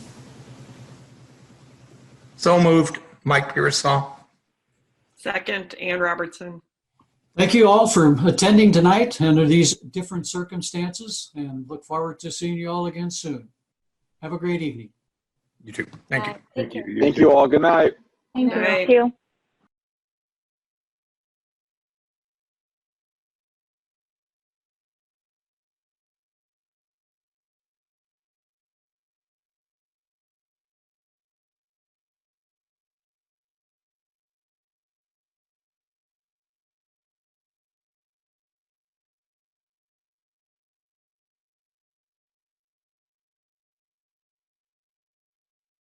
Guys, figuring out who counts in the 2020 census isn't complicated. Everyone living in your home on April 1st counts. My aunt and uncle who live with us count. My best friend who sleeps over every Friday night doesn't count. My new baby sister, she counts. My mom's best friend who's been living with us, she counts. Our dog, Mr. BB, should count, but he doesn't. Complete the census online, by phone, or by mail. Shape your future. Start here at 2020.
Okay, as long as John's ready on the recording end, it is 7 o'clock and it is May 18th, 2020. So I'd like to call the joint meeting of the City Council and Plan Commission to order. This is Mayor Hal Patton speaking, and if Emily Bates would do the roll call for the City Council, please. Alderman Klaus. Alderman Farrar. Present. Alderman Lauer. Present. Alderwoman Stack. Present. Alderman Burns. Present. Alderman Rizvi. Alderman Morrison. Present. Mayor Patton. Present.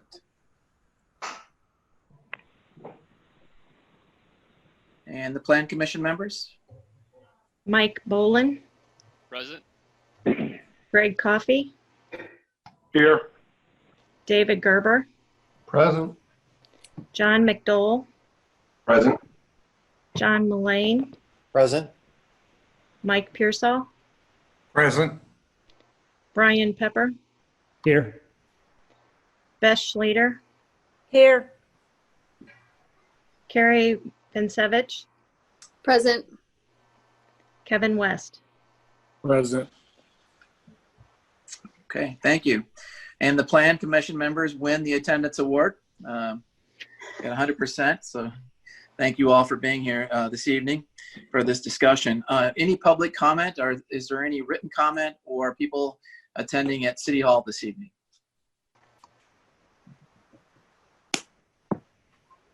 No comment Okay. was received. Thank you, Emily. With no comments, if I could start us off before going to item 3 on the agenda. I do want to take this opportunity to thank all of you. I know this is not the first time that we've addressed the I-55 corridor. I know many of the members on the Plan Commission and several City Council members have worked for over a decade on this particular topic. And I think, you know, what that decade did is it really set the groundwork for the objectives of what the city and what the residents would like to see in that corridor. So very specifically, all the public meetings and all the back and forth, and we like this, we don't like that. That all got put together in what we knew then was a form-based code. And it started off as a very large endeavor, and it was narrowed down over the years to get down to a smaller geography. But as we're finding, and as we found out with the projects that we've had so far out in that area, it's still a little bit complex and a little bit difficult to navigate. So the idea a few years ago to bring TESCA in and have them look at all our codes and development rules and start with different areas of our concerns, they did a great job. Emily worked with them and the public throughout the last year. In fact, at our State of the City address, I was able to recognize at least 4 different accomplishments, from zoning to changes in code and different endeavors that they took on. And now it comes to the I-55 corridor. And I think my personal perspective is that we need to use their expertise and making this a very clear code, something that is straightforward and somewhat easy to use, preferably, but it meets the goals and objectives that have been spelled out over the years. From my view, that I-55 corridor is our future growth corridor. There's tons of opportunity out there, and City Council has taken a major move in the direction of putting a sports park facility out there for families here in town, but also for visitors. And it's going to be interesting to see how that spurs some of that development and growth out there. So I'm not going to take up too much more of your time. I will say that from my perspective, the other 2 things that I focus on this area, people could disagree, and Mike, Blue, and Emily, you might disagree with me, but I believe that the transportation diagram and how that all gets connected out there really has a lot to do with how it develops. So I'm very interested in the transportation aspect of the plan, as well as the interchange, and whether that is a federal government or state government redo of that interchange to help with the transportation flow. To me, that's where it all needs to start in many ways. And then from there, I had a good conversation with Emily recently about affordability and how we can look at putting some of that into this. So the interchange in terms of the hardscape and the transportation plan are things that I'm very interested in. And then also, how do we make this area and areas maybe to the north and to the east an affordable housing area, which we seem to be struggling with some of our newer subdivisions.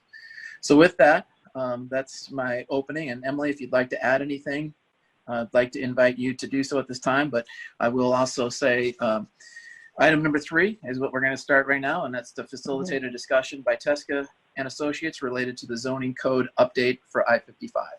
Emily, all yours. Yeah. I think you covered it really well, Mayor, so thank you.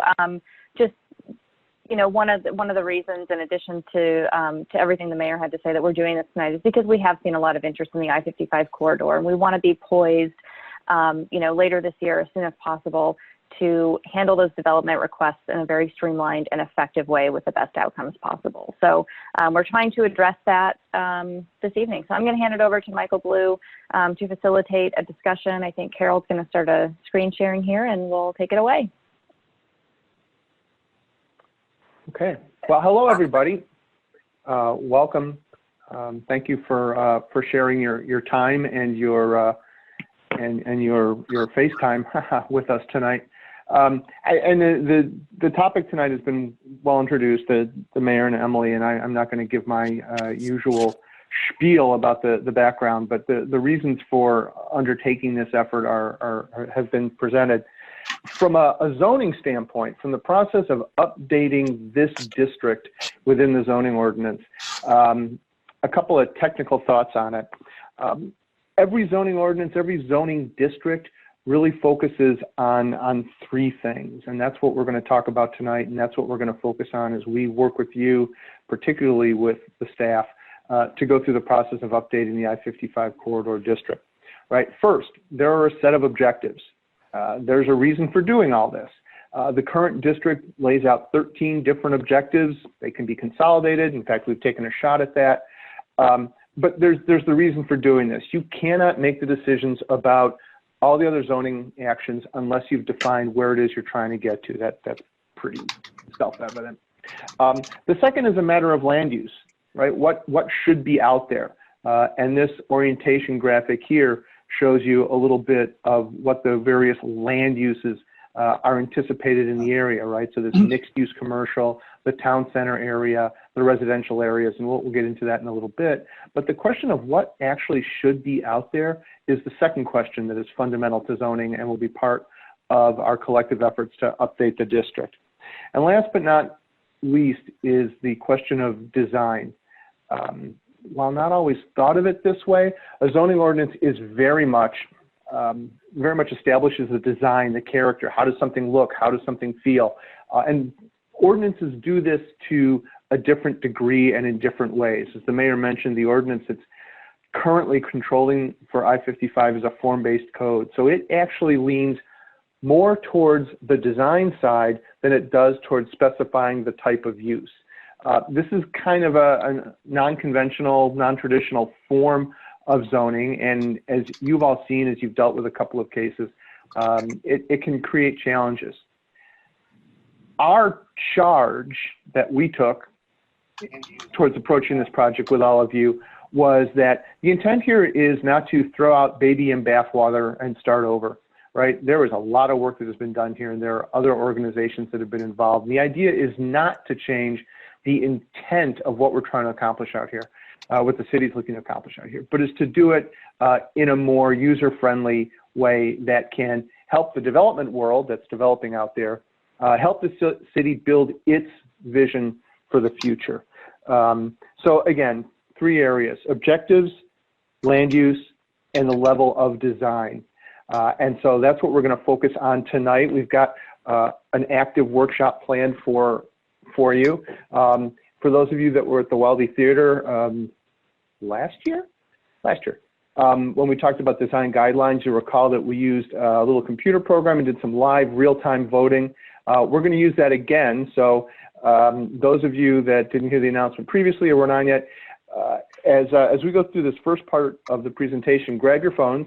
If you don't have them handy, feel free to go grab them now. You're not going to miss anything, I promise, because we're going to do some online voting and some real-time voting just to kind of hear from the group, right? So since there are a bunch of us here, we're going to use the online voting tool as a way to talk, as a way to kind of share some ideas with each other.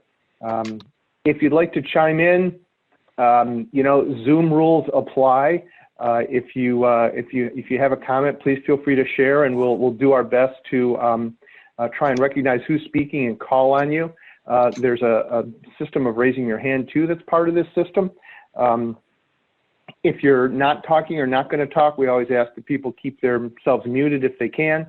Although there's nothing that says we can't have a little bit of fun tonight, and your children and pets are certainly welcome to be part of the Zoom effort. So with that, let's dive right in, and you'll see what we're talking about, and we'll just get going.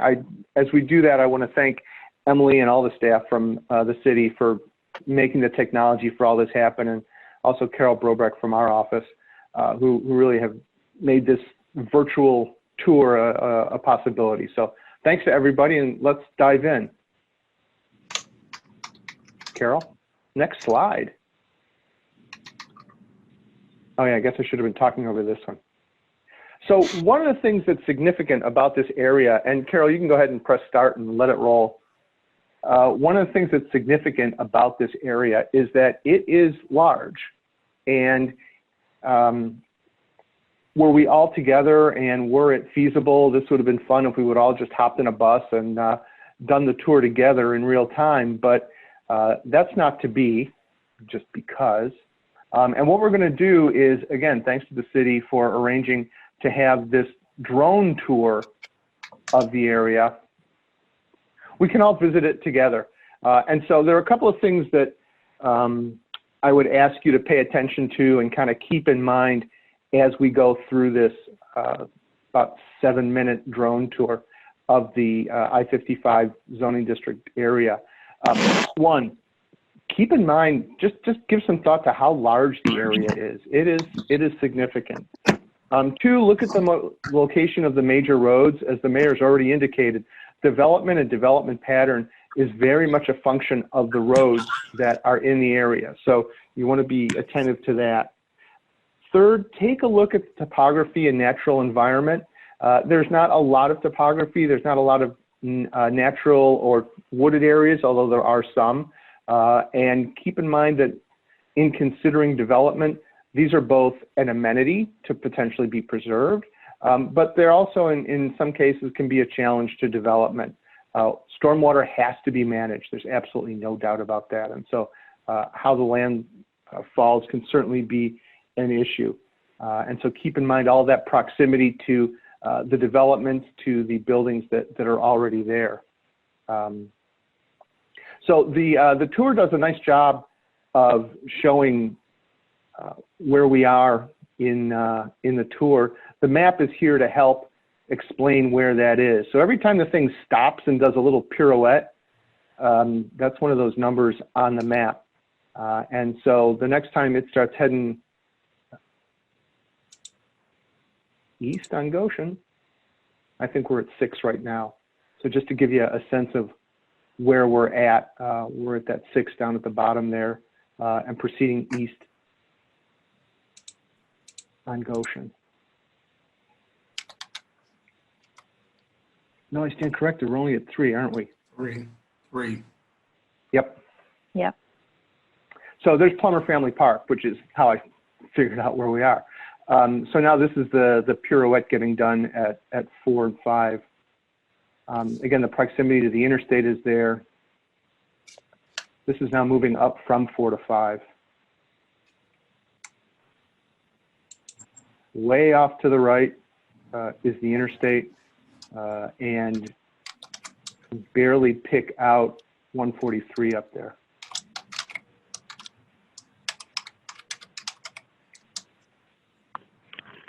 While you're doing that, this is Greg Coffey. I'm on the telephone. I'm not watching the tour.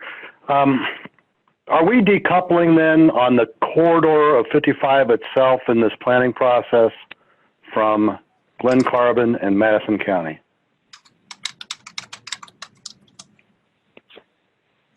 We're gonna talk with them. There's some differences in how the county and Glen Carbon are applying and incorporating this as well. So we're going to try and do this in concert with them. But whether or not we all have the same district and ordinance moving forward, I couldn't really tell you right now. That's okay. And the reason I ask is that, the genesis of this, regardless of the larger scope and now the less larger scope that you're touring, was the 55 corridor itself, to prevent it from looking like 70 in West County, for example, with, the highway and the signage and the frontage roads and the malls and everything. So that's it was just a question. I'm not tied to it, but the idea was to have some consistency from, at least on this plan. I think it was like just 143. It used to be Fruit Road, 143 down to at least 162. And so again, I'll just stop there. Okay, no, and appreciate the concept. It's an important one to bring forward because, as I said when we started, the idea is not to change the objective or to usually change the character. It's to bring some focus to some of the areas, and these questions will come out as we go through the evening. But we're not necessarily completely vacating all of those ideas by any means. Yeah, and I guess a last thought, and then I'll be quiet, is also to coordinate, as the mayor talked about, the transportation plan is going to have a lot to do with the way this develops. And there was some coordination of that initial transportation plan with Lynn Carbon, so we made sure we had the right flows, if you will, through the area. So with that, I'll go back to mute. Thank you. Another great point, though. Something about the tour.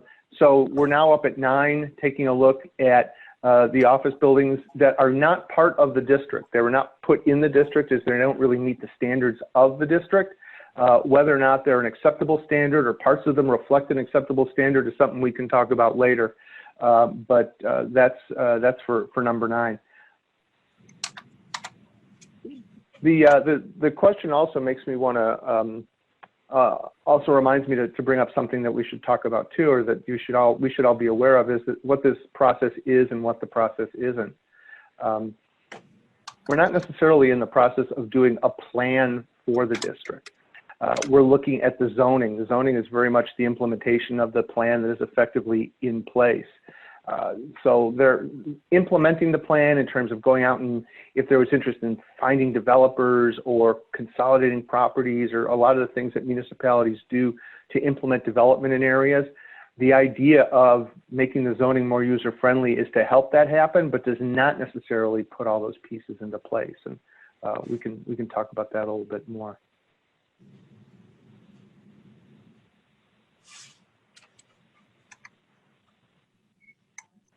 So the map puts us here at the split, so that's right around 10. I think it's going to turn south to 11 in just a moment.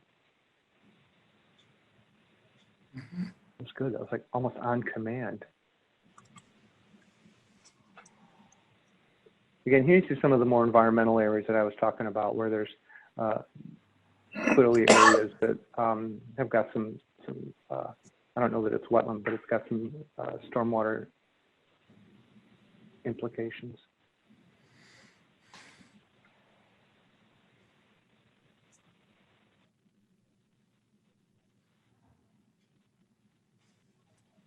Again, continuing west, it's at 13 now, and it's looking back over, again, as I pointed out, a really large area.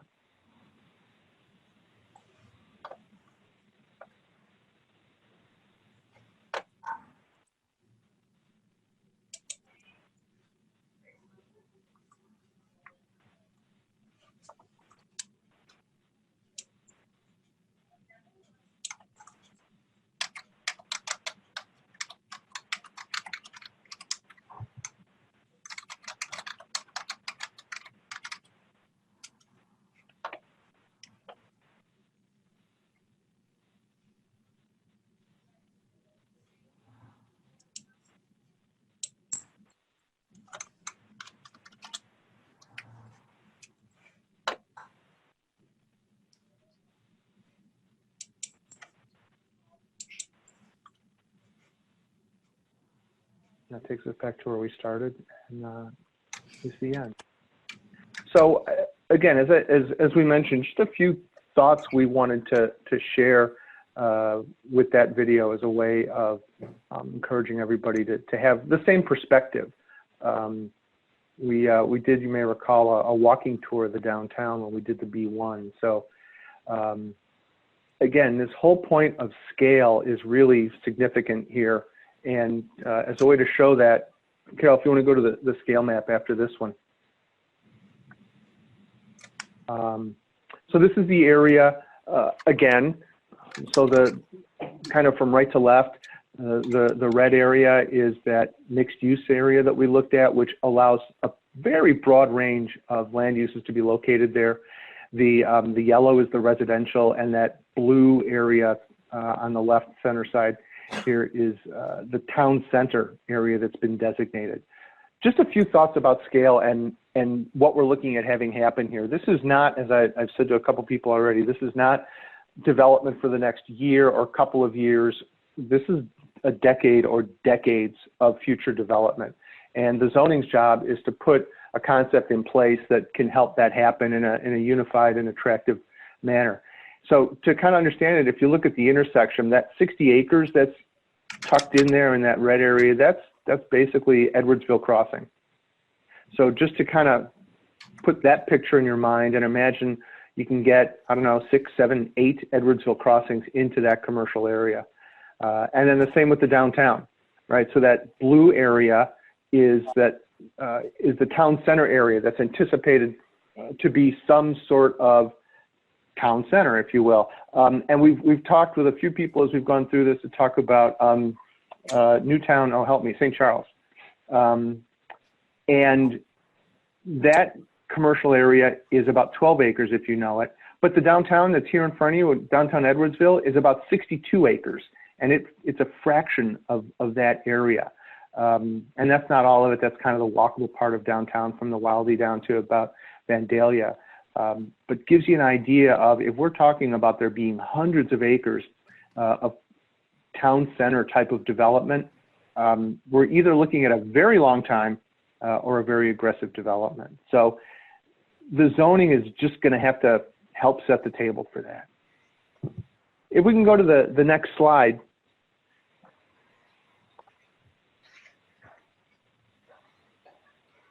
Or not. I'm wondering if anybody wanted to unmute themselves and maybe share some first impressions about the scale and what we've looked at and what strikes you as future development opportunities. And before you do, you see up at the top of the screen here, this www.menti.com. That's going to be the program that we're going to use to do the voting. And when it enters you to asks you to enter a code, that's the one right up there. So any thoughts about the tour?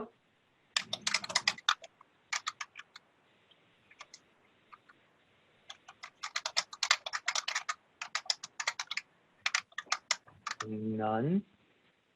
Okay, well then all you get are my thoughts. It's big, right? It's just a big area, and we keep that in mind, as I said, because the zoning is really going to have to set the table for a long future. And you know what? It may end up being revised again. But the fact of the matter is it's going to have to, as I said, set the table for large developments and be a part of that implementation. So to the extent that transportation improvements, coordinating with developers, coordinating with property owners is part of the implementation program, think of this zoning effort as a step in that as well. So if there's no comments or thoughts to add to that, let's just dive in and keep going with the discussion. So as I mentioned, the first thing we have to do is have a common and shared set of objectives. Before you sit down and start writing anything, you have to decide whether or not, you have to decide where you want to get to, right? So the journey starts with a step, and you got to have some directions on where you're going. The current ordinance, as I mentioned, has got 13 standards. It's got 13 objectives, and we took a shot at focusing them on 6, not really changing them, but trying to bring them down to a manageable number. And as you see them here, we're going to use these as part of our discussion. And what we're going to do is ask you to share the extent to which you agree with these statements, and then share with us any thoughts or words that you think are missing. So we'll do the first one slowly so that we do it together. But this first objective that we're going to show on the screen is going to be about citizen and community connections, right? So as you read and as I read to you this statement, share some thoughts about the extent to which you agree with it, right? So the balance, the idea is to balance the needs of residents, developers, civic leaders, landowners by ensuring that everyone is participating in the ongoing planning and development of the district. It's important to maintain the quality and character of the development in the district. The district as it was first envisioned in doing the work with Glen Carbon and Madison County. So like I said, we're not looking to change the whole idea here, but we're looking to get to that point with a more user-friendly approach. So if you've got your phones handy, if anybody's having trouble logging in, let us know and we can help sort that out. And this is Emily Foltz. I'm just going to jump in with a housekeeping note. If you are not muted, if you could please mute yourself. I'm getting a lot of background noise, some typing and speaking and other things. That would be really helpful. Thank you. Okay, what number do I call to work with Mentimeter? So Mentimeter. Again, I'm not participating through Zoom. I'm participating through the telephone. You need to have, it's not a phone only tool. You need either a smartphone where you can go to a website, okay, or a computer. And when you're there, let me know and I can tell you how to log into all this. Okay, thank you. Yeah, and what's the code again? I missed. So once you're at menti.com, the code is 251939.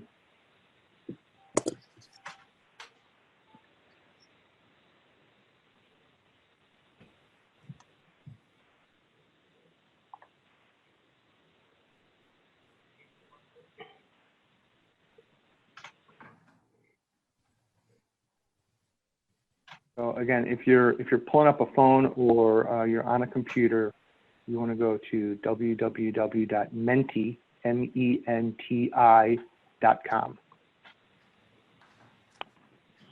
Okay, the code one more time, please. I'm at the website. Great. 251939.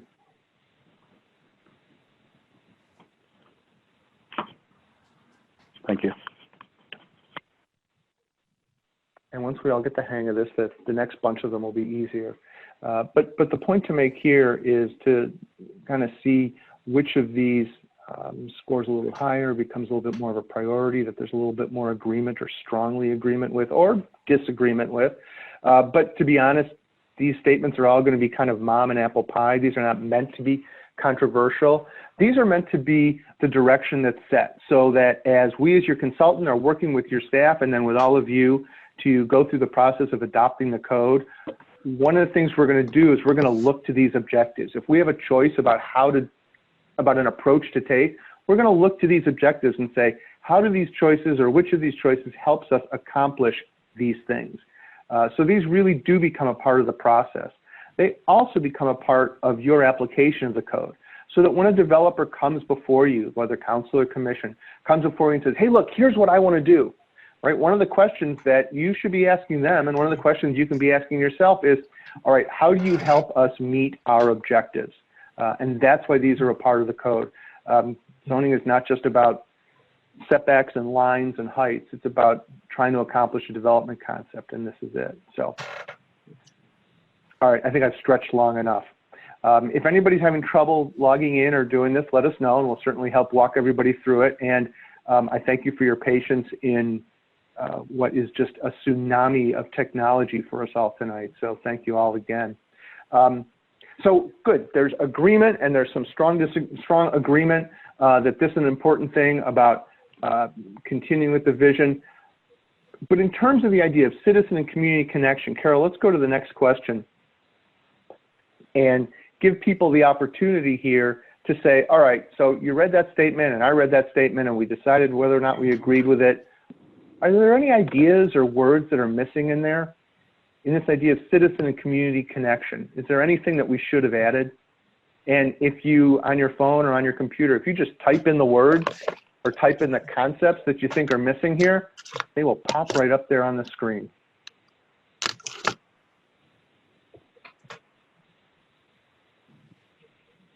And we'll just give everybody a minute to do that. And if anybody would like to ask any questions or make any comments, now's certainly a fine time to do that.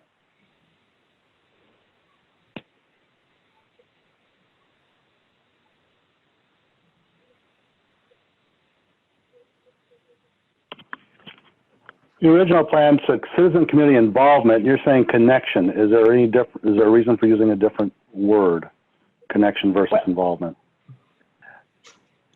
There's a point where it's hard for any individual to be involved.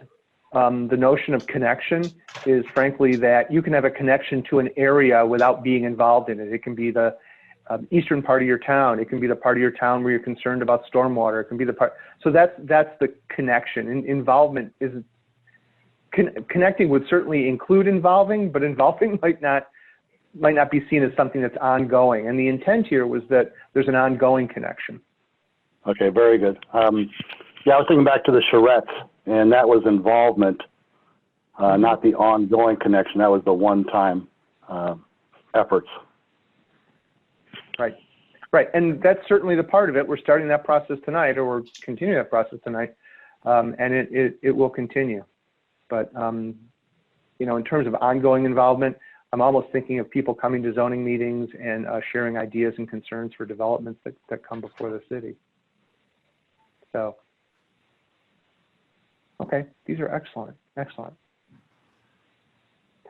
We are, you should know, going to keep all of these. This stuff is entirely anonymous. The software that we're using gives us a lovely printout of all of this, so we'll have it and we'll share it back so that you all know what was said, and you'll have a record of the meeting. Ooh, excellent. The other thing I should tell you that we're going to do as part of this process is that we will we'll put together a little bit of a follow-up survey. So if there's something that you weren't able because of the technology to put in here, or didn't think of until after we're done, there'll be a chance to share that as well. Let's move on to the second notion, because I see that they're kind of overlapping here, which is fine. But let's move on to the second notion of economic development, and we'll ask you again to share your level of agreement with this idea that as part of economic development, the area and the zoning should generate a sustainable and resilient economy for the I-55 district in support of the entire city through regulations that achieve desired outcomes in a creative and flexible manner.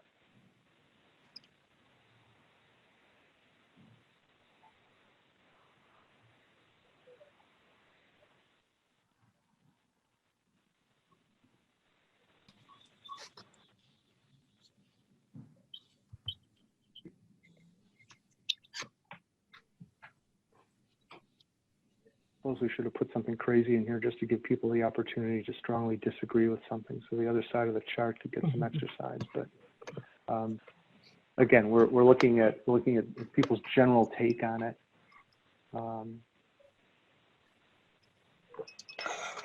right, just another minute or so, and then we'll move on. And if not everybody gets a chance to do this, that's okay too. There's plenty of chance to share input later on.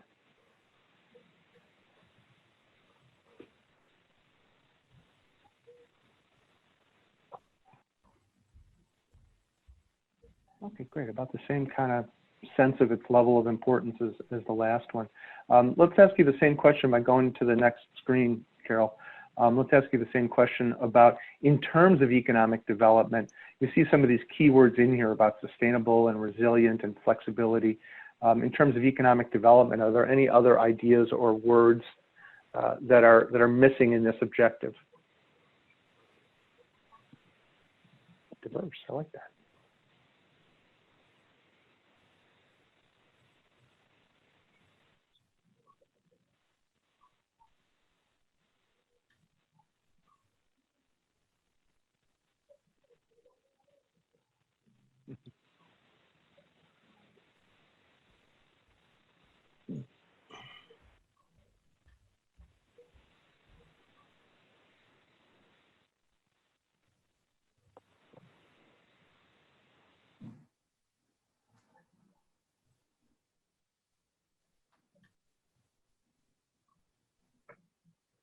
Good concepts, thank you.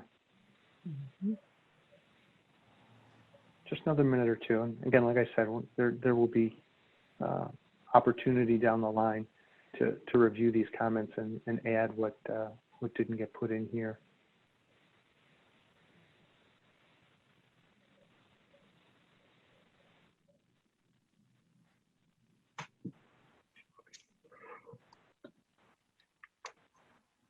Excellent. Okay.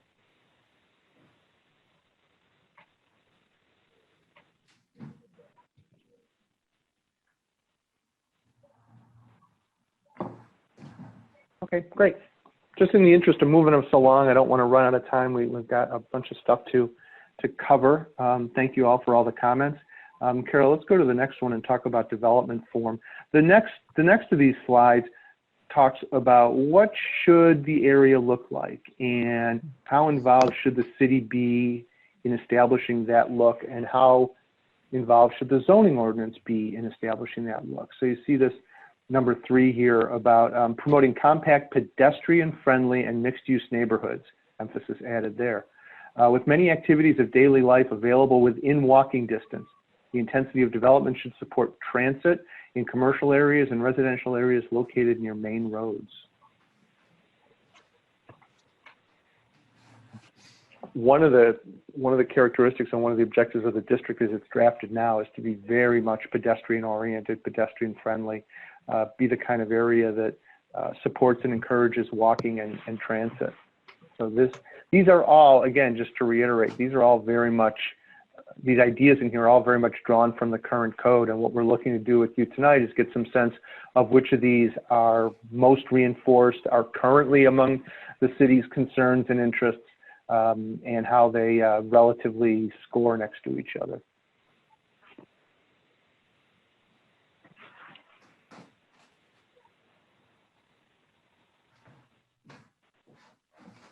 So there's more strongly agree here. Can I ask if anybody's willing to unmute and share an idea about what part of this statement struck them as something to strongly agree with, pedestrian friendly, mixed use, that sort of thing? What struck you in here?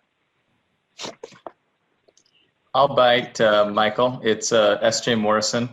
Obviously, there are some words here that are important to me, in terms of supporting transit, but also walkability.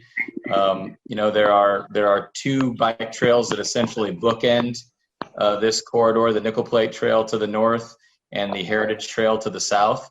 And so obviously being able to physically connect folks through a series of trails to those, I think is really important, because that will facilitate connections throughout the rest of the community. So that will essentially bring people back into the community core via bike or on foot, and I think that's important. Got it. Thank you. This is Alderwoman Stack. I really liked the idea of the many activities of daily life available. I want it to be a very busy, fun place to be for the citizens. Okay. Al Patton, chiming in as well. If this COVID shutdown didn't prove anything, you mean getting out and get some exercise is key for these areas, as well as just establishing the spirit that you see during the shutdown, when people are out just greeting each other and walking the dog and just smiling. I think Janet alluded to that, being a fun place. But we notice also that these trails are full of exercise and those that want to shed a few pounds and all that good stuff. This is Greg. A strong takeaway from the residents of that area from the charrettes 15 plus years ago was this walkability, pedestrian-friendly neighborhood feel aspect. Thanks. And I would suggest to you that the whole notion of walkability and exercises and trails is, at 15 years ago, I would suggest you all were ahead of your time. But in terms of what is the current thinking in planning and development, trails, connectivity, getting out, walking are very much where so much of the effort is these days. Let's go to the next slide, and we'll ask you the same question about whether or not there's something missing from this notion from the development form, but also if people want to continue to share ideas as people type, please feel free to chime in.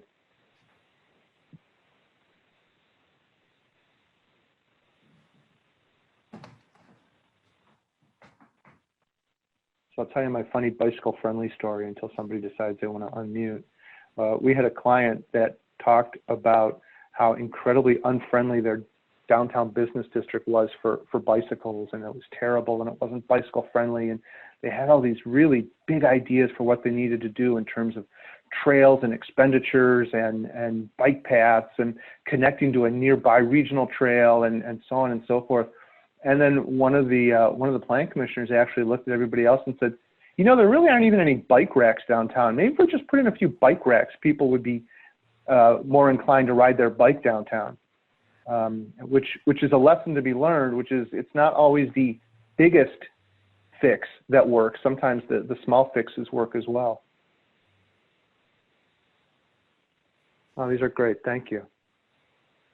Anybody want to unmute and share a last idea about development form? And then we're gonna, if not, we're gonna move on to number 4 and dive a little further into design. I'll say something. This is John McDowell.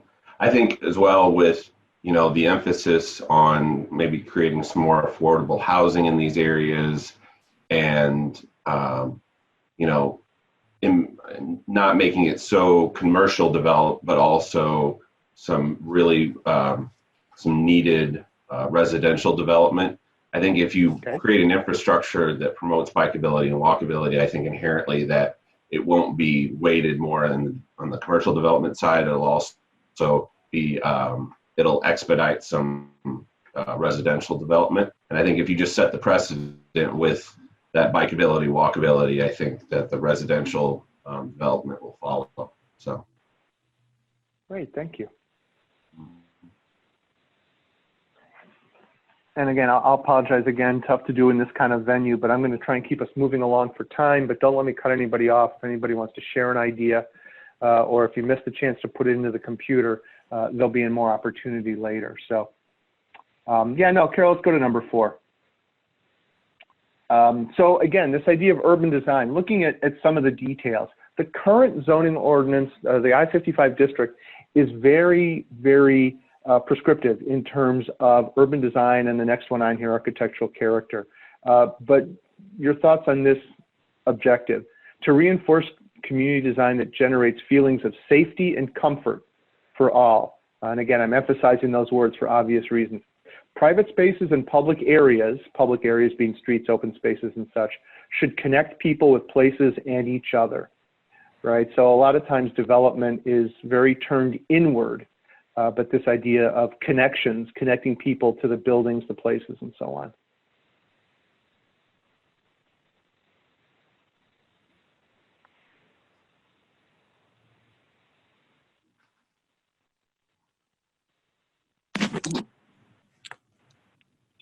And I'll invite the same comment that I did last time, that there's a lot of strong agreement with this objective, which is great. By the way, no right or wrong answers to any of these questions, but it's interesting to see a higher level of connection to the urban design that we discussed here. What of these words really struck you as wanting to strongly agree?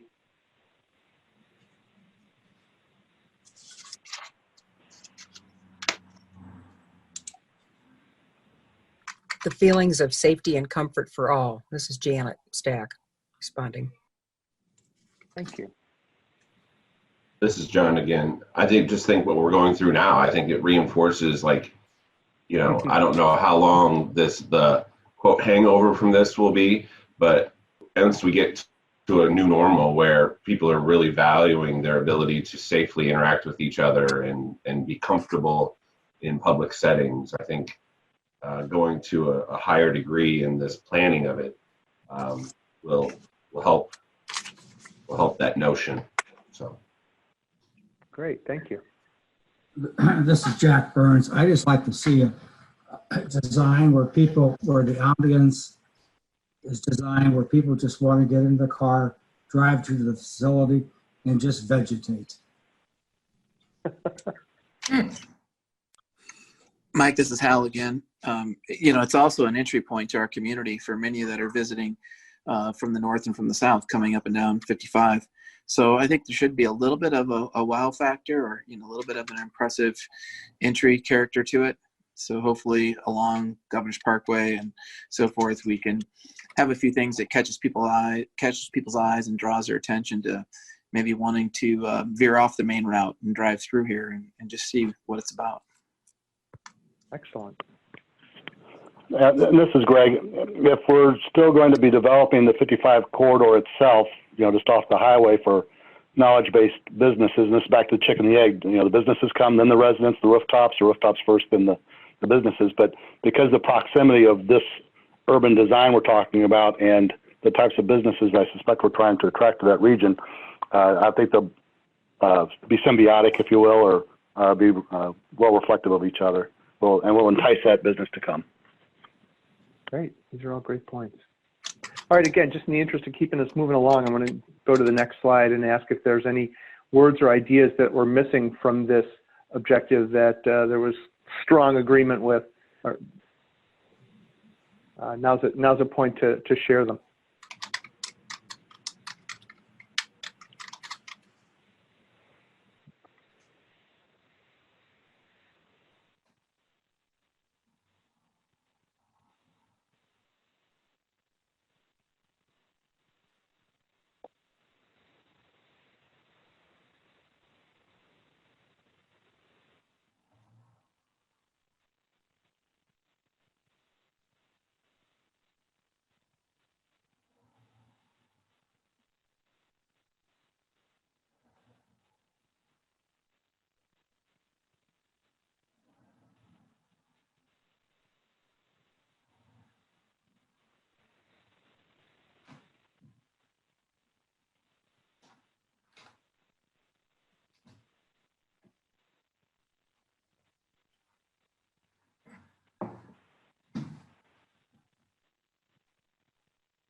Oh, these are outstanding. Any just another minute more. Again, like I said, there's chance to do this later, but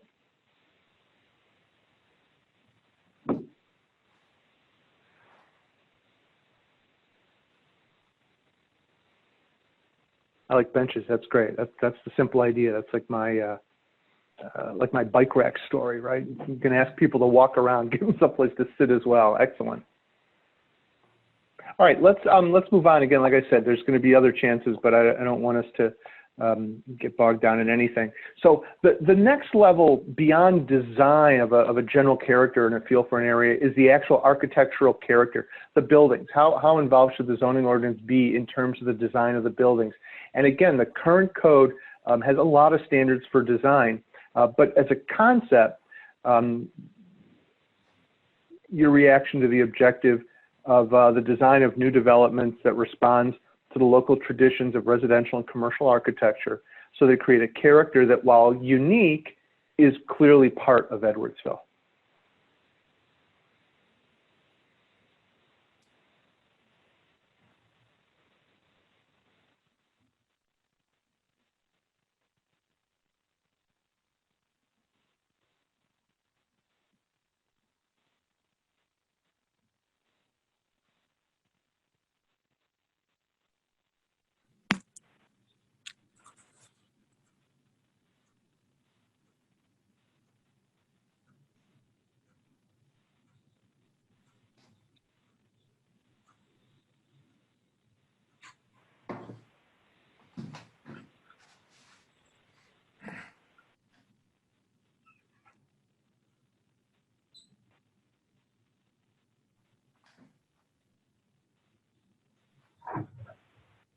Okay, a little different sense in the reaction to this objective, and that's great because in upcoming sections of the discussion tonight, we're going to get to some of the detail on this question and give everybody a chance to provide a little more insight on where we all fall on the spectrum of this question.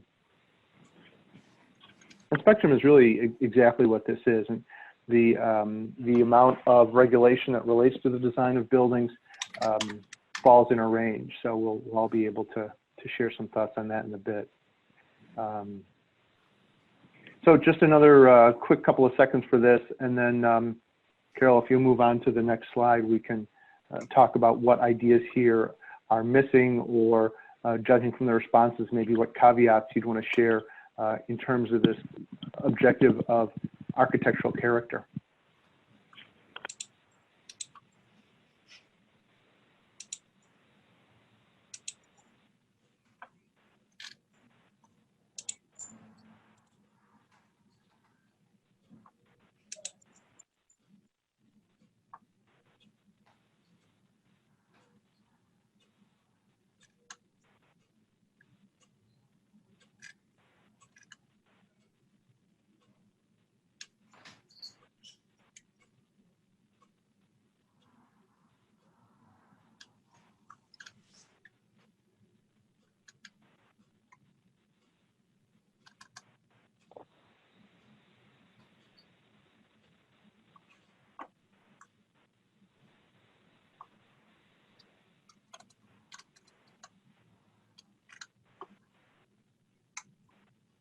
Good. Okay. Great ideas. Let's keep going and get to the last of the objectives, so that we can get through the items on our agenda tonight. So, environmental design. The objective of building environmentally sensitive mixed-use developments that are compact and accessible to other areas, support walkability. In that regard, it's similar to what we talked about before, but here adding the idea of incorporating stormwater management systems that apply best management practices, which are generally considered to be native plantings and such, to increase permeability and reduce the need for impermeable stormwater management infrastructure. So again, the two ideas of environmental development or environmental design here are to carry over this idea of walkability, which has an environmental aspect to it, and also to focus on stormwater management, which again is currently in the code.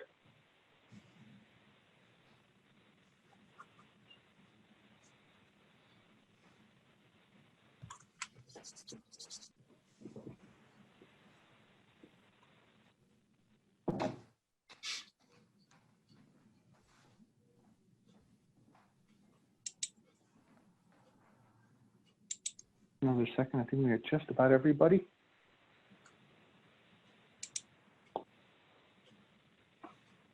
All right, Carol, let's go to the next slide. And again, we'll ask everybody to do the same thing. And if there are ideas or concepts that are missing here, or things that you want to be sure we don't forget from that list of ideas that's in Objective 6 here, this is a place for you to share those.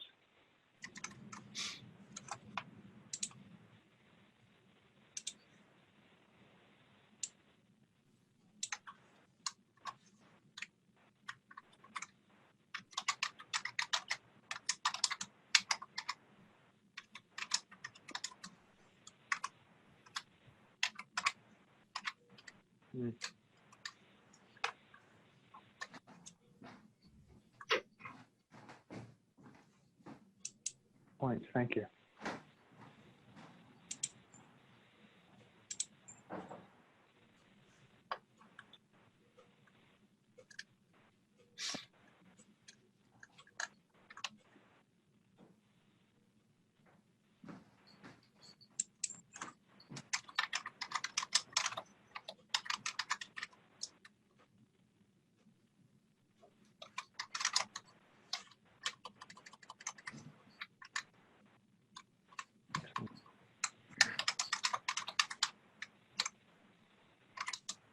Okay. All right, just a couple of last seconds to enter thoughts. And again, promise there's a chance to do this. Ooh, there's a flurry of them. Thanks for typing all that, folks. We'll read that later. LEED certified buildings. All right, excellent. Okay, great. Great. Thank you all for that thoughtful addition. Are there any objectives that we missed? Is there any concept related to development or design that you didn't see anywhere in all of this that we would be remiss in not incorporating into the drafting and ultimate application of the code? I don't know if we'd be remiss, but back to John McDole's point, I think it's good to have some guiding light about affordability. Okay.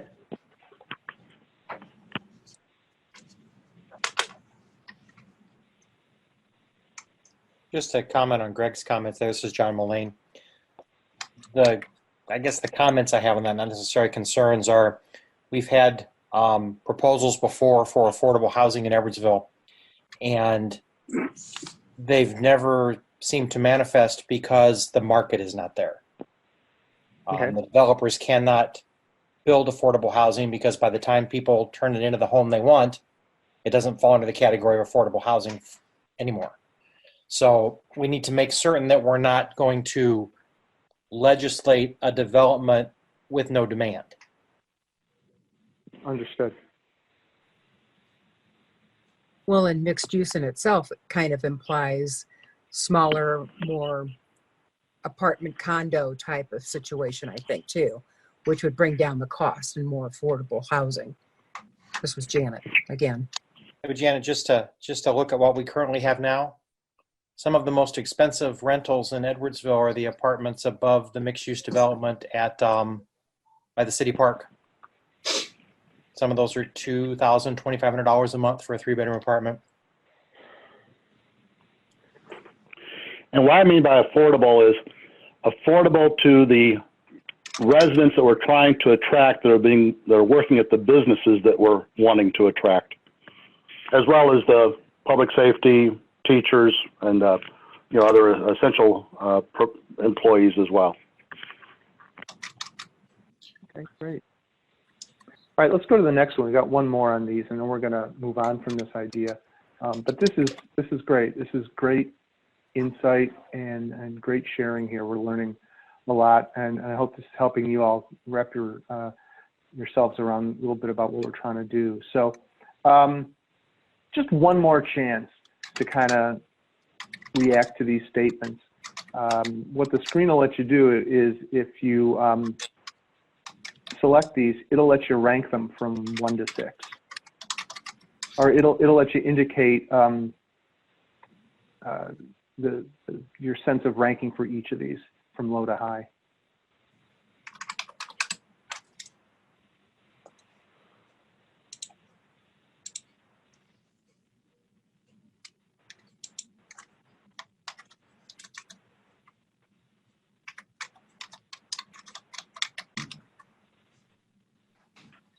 And then through the magic of math, the computer will average it out for us.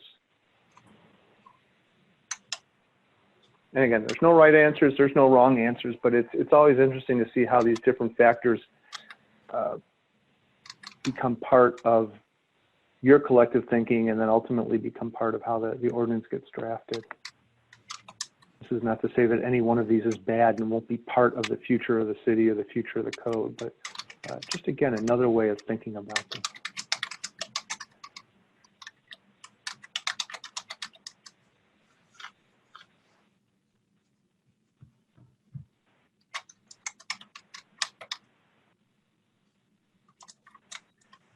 And it only looks like that game at the fair where you spray the water in the clown's nose and the balloon goes up the slide.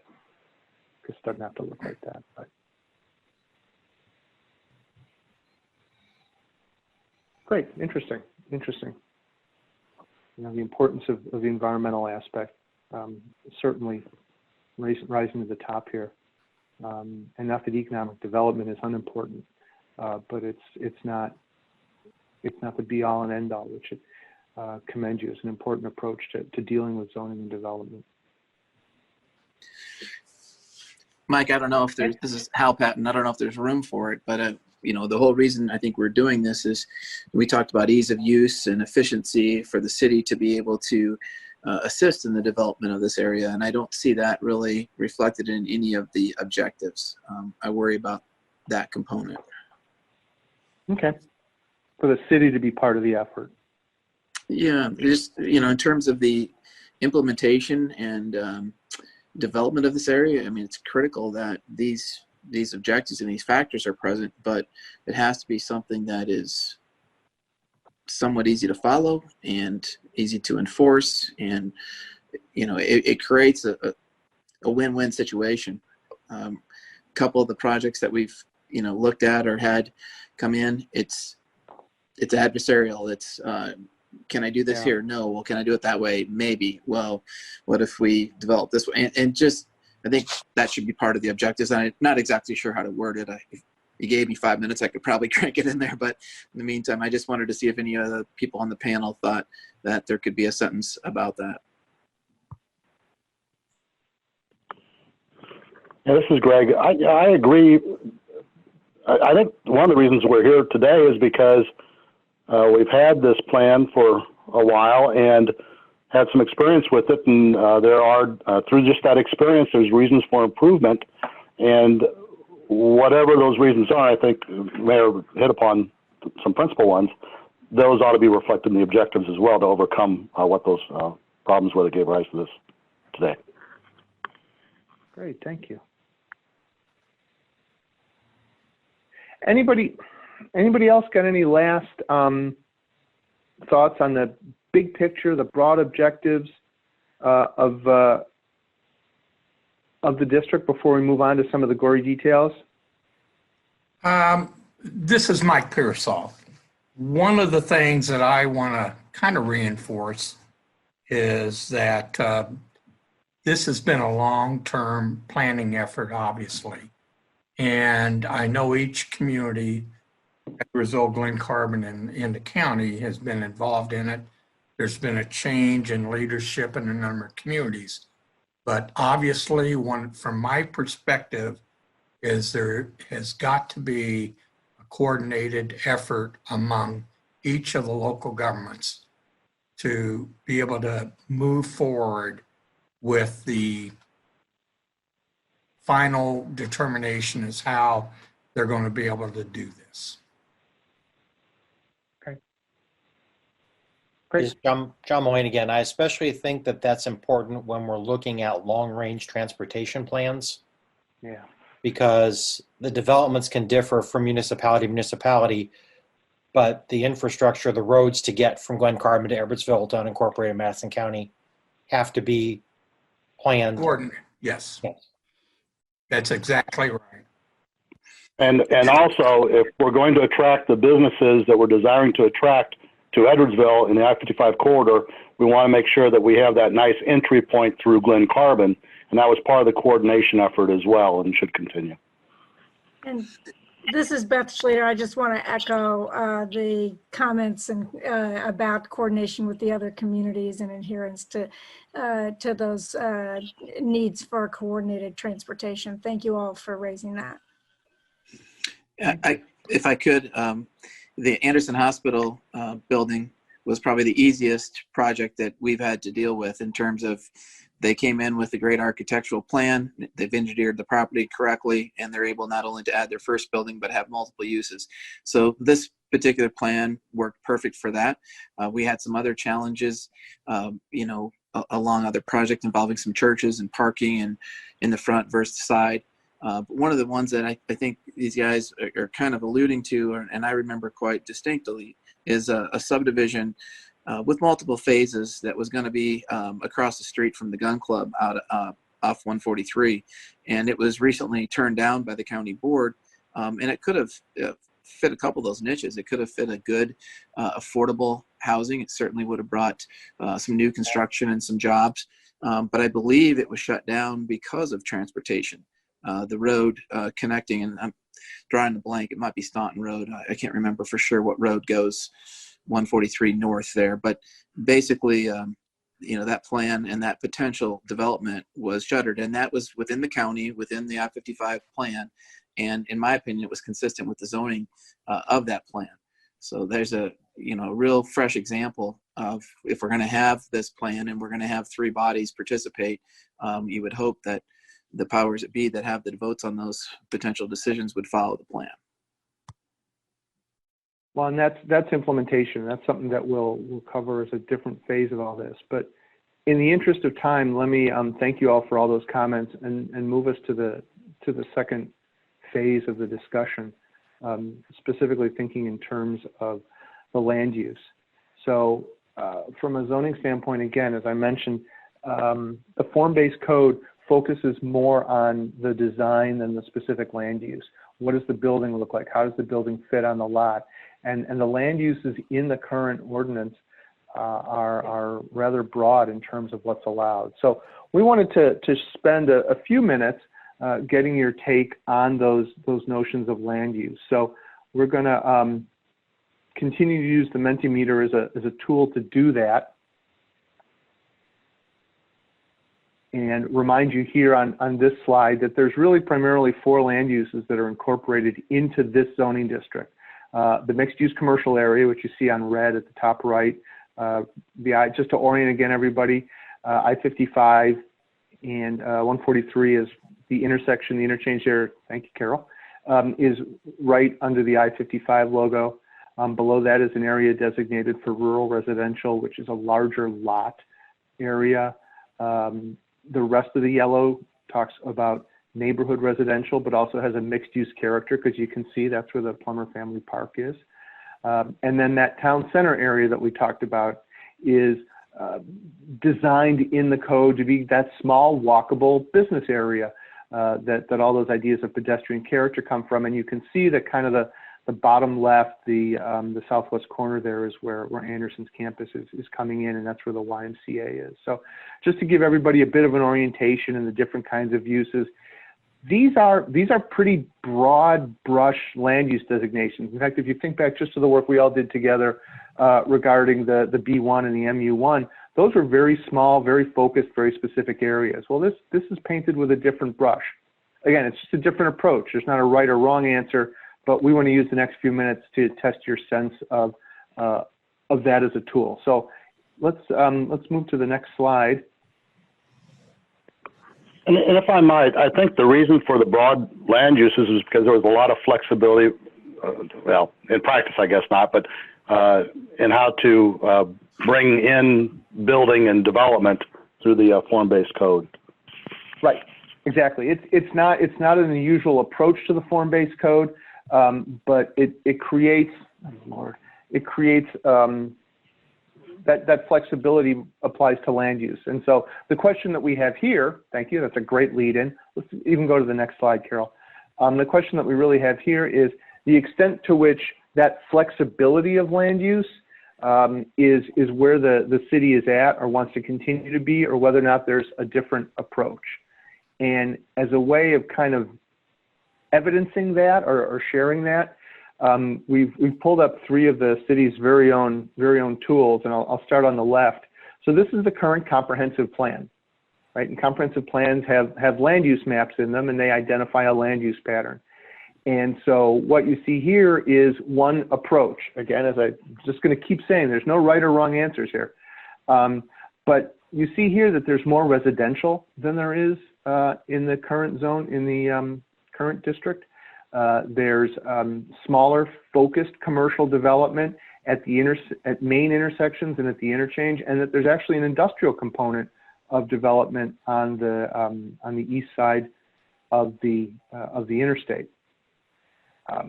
In the middle here, the middle graphic shows the Corridor Transportation Growth Management Plan done with the county and adopted by the city that shows a somewhat different pattern. Again, shows the commercial development focused more along closer to I-55, sees it going less into the rest of the district.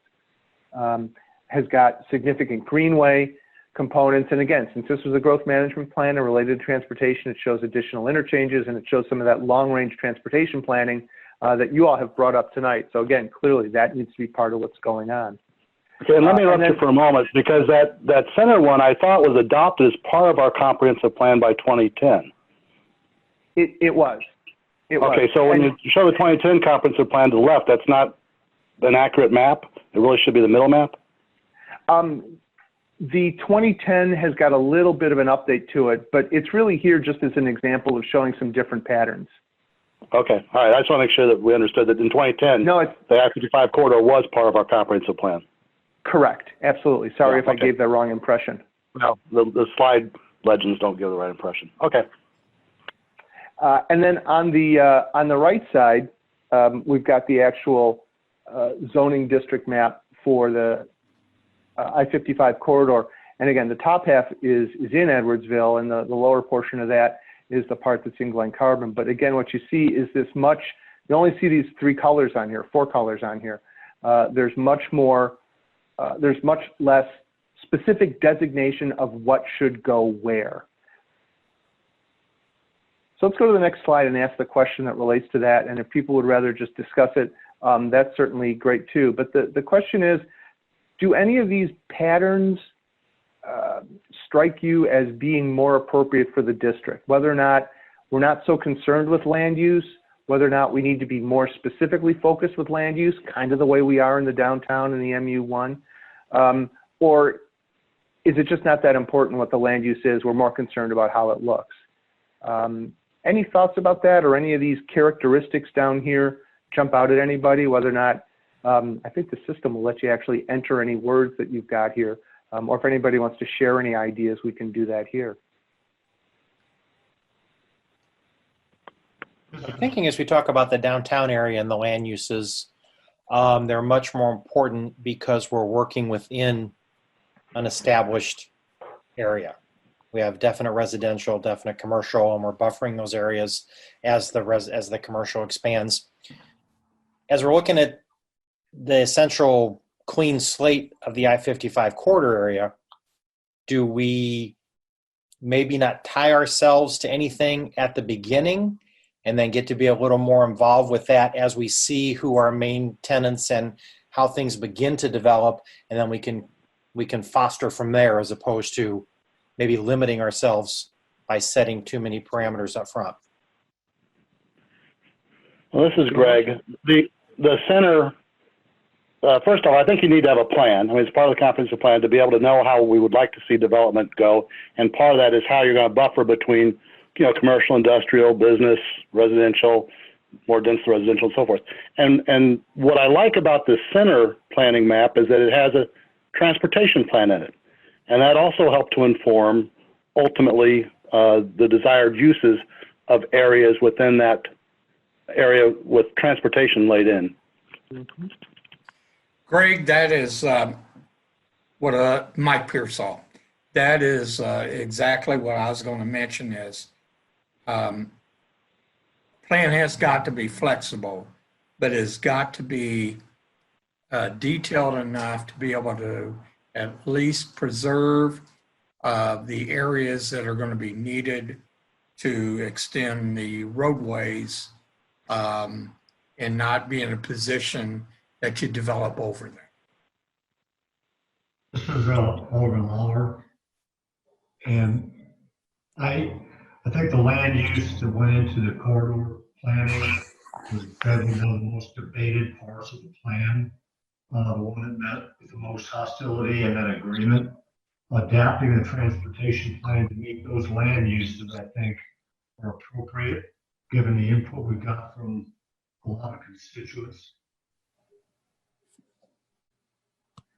Okay, great, thank you. Mike, I was thinking that, land use being very specific, but then having more of an architectural review that could be done by staff to make sure that it meets expectations or quality that you're trying to achieve. And it might encourage a little flexibility, but I was specifically thinking when you have a hotel that comes in, there's probably only 2 designs of that particular brand. So they're going to design it one way or the other. But if you have somebody building, a large development, that would be something that architectural review could be done, hopefully in a staff directed manner, as long as they had established minimums of different architectural character. Okay, excellent. Thank you, Mayor. Any other reactions to the? Yeah, please. It's Greg again. I think that I-55 corridor plan that was done, the center slide, it was well considered, took years to do. I agree with, you have to reevaluate things as you go as to how they're developing, but if you decide on if it's not broke, let's fix what's broke. And that goes to the ability to implement, I think, more so than the zoning districts themselves as they're laid out, at least from what I've heard so far.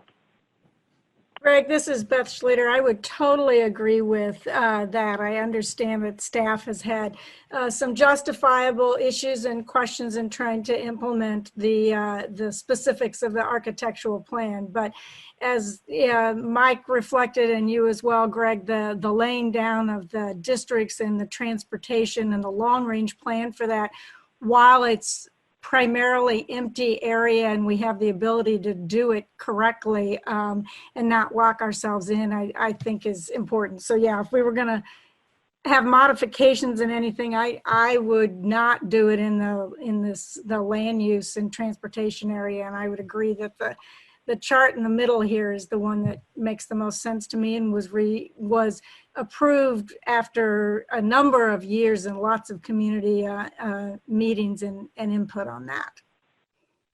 Thanks. Excellent. Thank you all. I've got some very good notes here. Oh, John, please.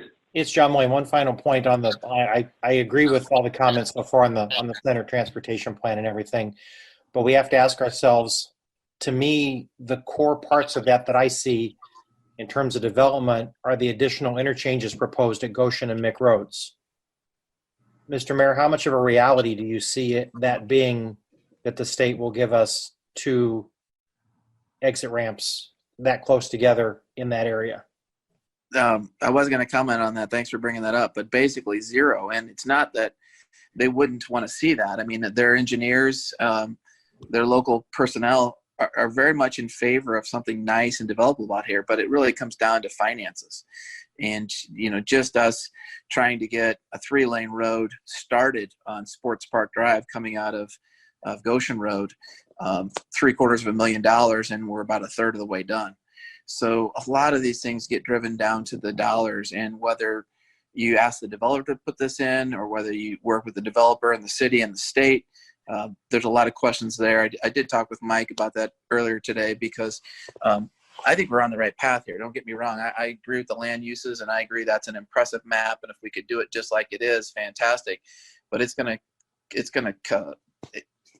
have to have a lot of creativity when it comes to the financing of this style of development in this location, and how I can sit across from IDOT and sit across from a developer and say, okay, you're going to pay this much for this and you're going to pay a little bit for that, and bringing all those parties together. It's a huge challenge.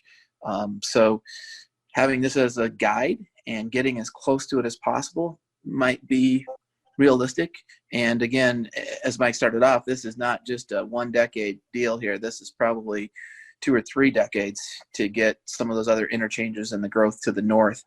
And as all of us know, I really can't control, and we really don't know what the pace of Glen Carbon development is going to be.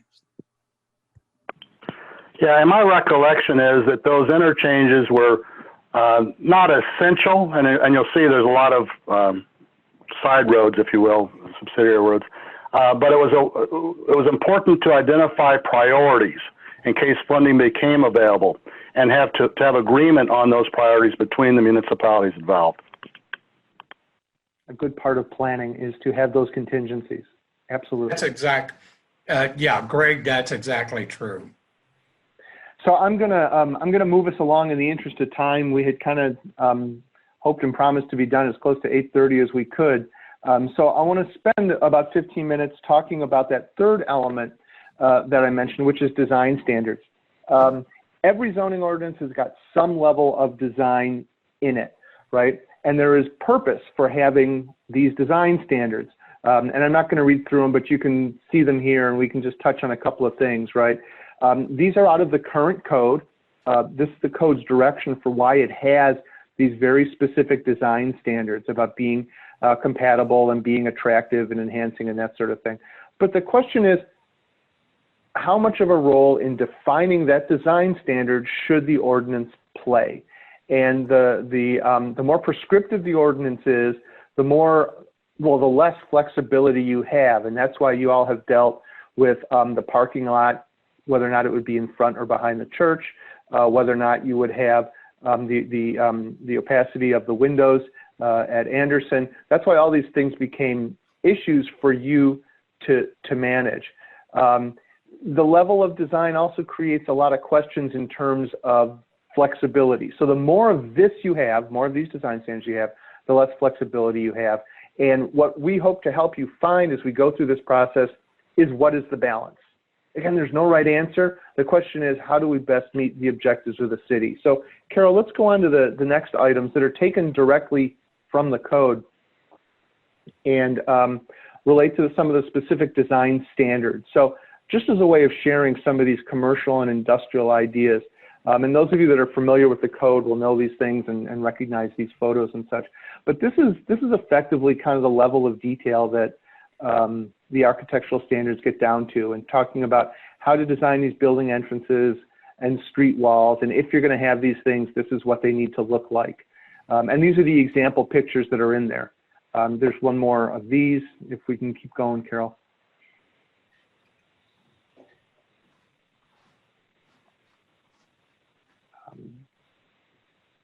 Again, streetscape and then site design in terms of where landscaping should be, and then details about building entrances and building scale.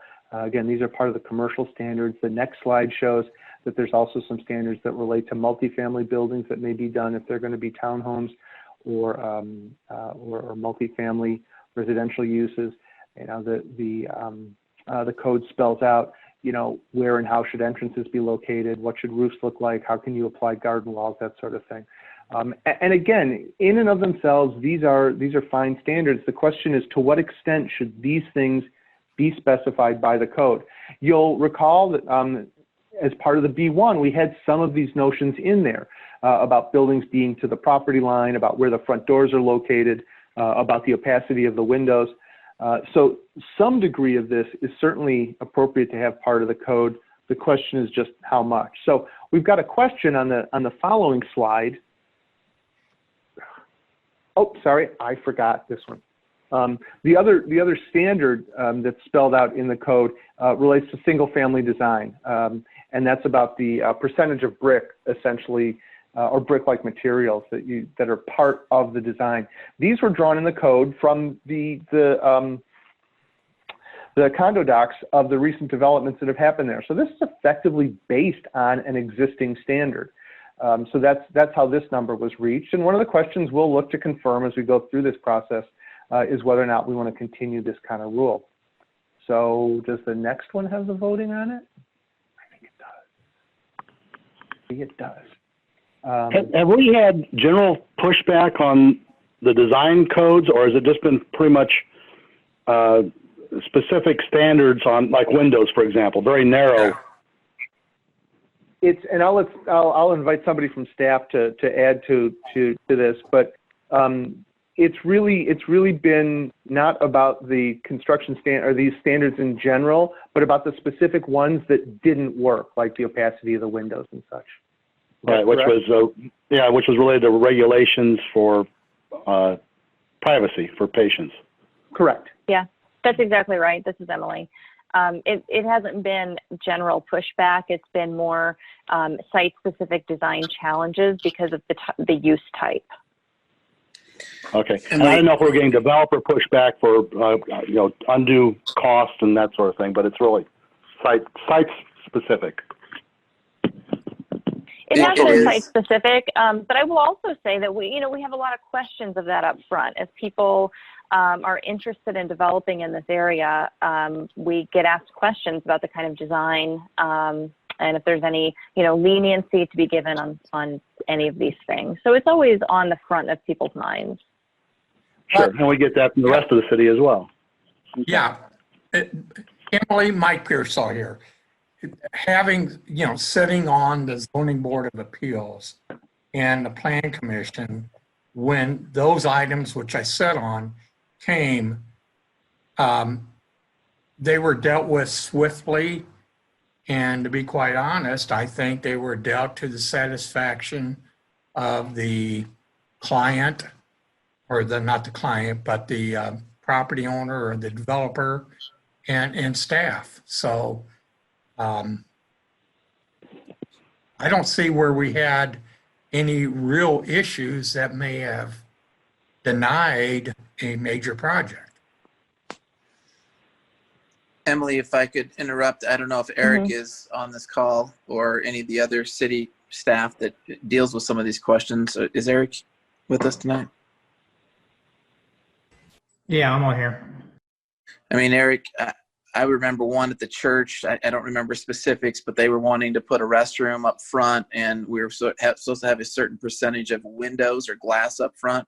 So clearly that was going to be a no and a redesign. Can you think of others? I mean, are the recent development that Plocker and Byron are looking at, are there some specifics that, are non-starters?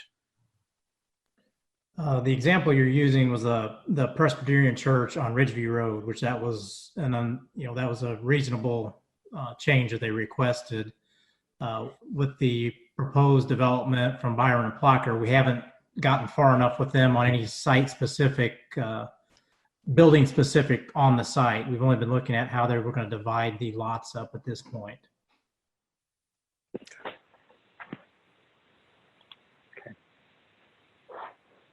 Let's and so what I'm seeing here from the voting, and thank you, we'll leave this open for another minute or two as we kind of summarize, but what I'm seeing here is that this notion generally of design standards that the city establishes and that can be applied with some degree of flexibility based on previous parts of the conversation is really where the code ought to be. And this is a great thing for us to understand. I think this is very consistent with the sense of the group when we talked about citywide design guidelines, which, by the way, we're still working on, but wanted to get onto this. This is great. I'm sorry, this is Craig Lauer. Go ahead, Craig. We can hear. I think I draw a line between the architectural design with regard to commercial buildings, that sort of thing, and the architectural design with regard to residential. I think I side on more restrictions to the residential because I believe it protects the investment people have already made in the community and their homes. And I think we have an obligation at the end of the city to uphold those standards. With regard to the commercial, I feel that maybe a little bit more flexibility toward architect design because a lot of those buildings, et cetera, may have corporate input standards, et cetera. And I don't think it's quite as important preserving the integrity or the investment people have already made in other commercial buildings that may neighborhood. So I feel a little bit differently about that depending on what we're talking about and what zoning area we're talking about. Okay, understood. Thank you. I want to delve a little deeper into this because there's not just these architectural standards in the code, but on the next slides, you'll see that the code takes another step and starts to talk, and this is very, very much form-based, but in terms of these different kind of design elements that we talked about, the question we just want to test a little bit here is to see, are there some of these you think are more important than others, those ones we saw the example slides of? And what this slide will let you do is rank them. So when you pick one, it'll ask you want it to be 1, 2, 3, that sort of thing. Maybe we can just take a minute and try and do this, because one of the questions we're going to work on with you as we go through this is, okay, we think that the city should play a role in these kinds of standards. Well, which ones are most important that we play a role in? And, for instance, Craig just suggested the notion of the single family building materials being important to protect people's investment. But of these other ones, which of these do you think are most significant? And it'll frankly let you vote on the top 9, but we figured in the interest of time, if people pick their top 5 and then press send, we'd have a pretty good sense of which items you saw as worthy of some emphasis. Yeah, not sure I can do this.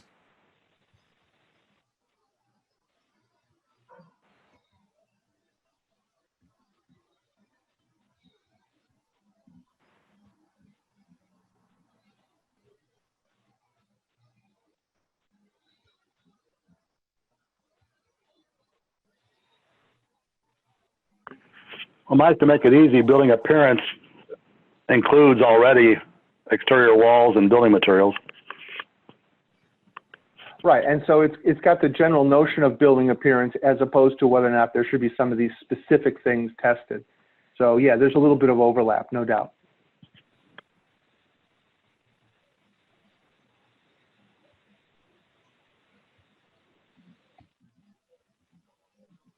And again, these are not the right answers. This doesn't mean that we're going to leave roofs off the list and make everything about site design. This is just to get a sense of where the group's feeling is about it, and also for us all to be on the same page in terms of where we're going with it.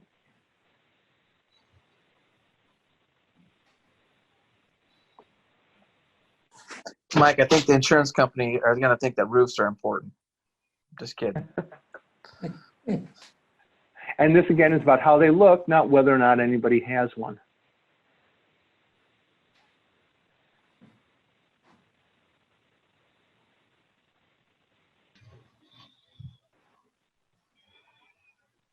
Oh, see, this is about an overall sense of the place rather than a specific item.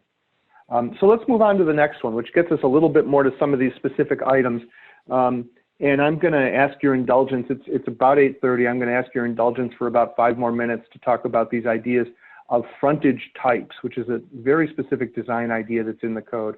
And again, I'll ask you for your indulgence for about another 5 minutes or so. And I know we had planned to be wrapped up by about 8:30 and have a couple things beyond that. But let's at least cover this. And if some folks need to check out because you have other responsibilities and things at home that need to be attended to, we certainly understand. But this idea of frontage types is kind of the next level of design controls. It's part of form-based code. So if we go to the next slide, you'll see some examples of what these are. We want to have kind of the same discussion about whether or not these kinds of things are the directions that we should have. So essentially what the code says, if you're going to have these elements, if you're going to have porches and stoops and bay windows and so on, and there's another slide of these, Carol, if you could move through just for the interest of time.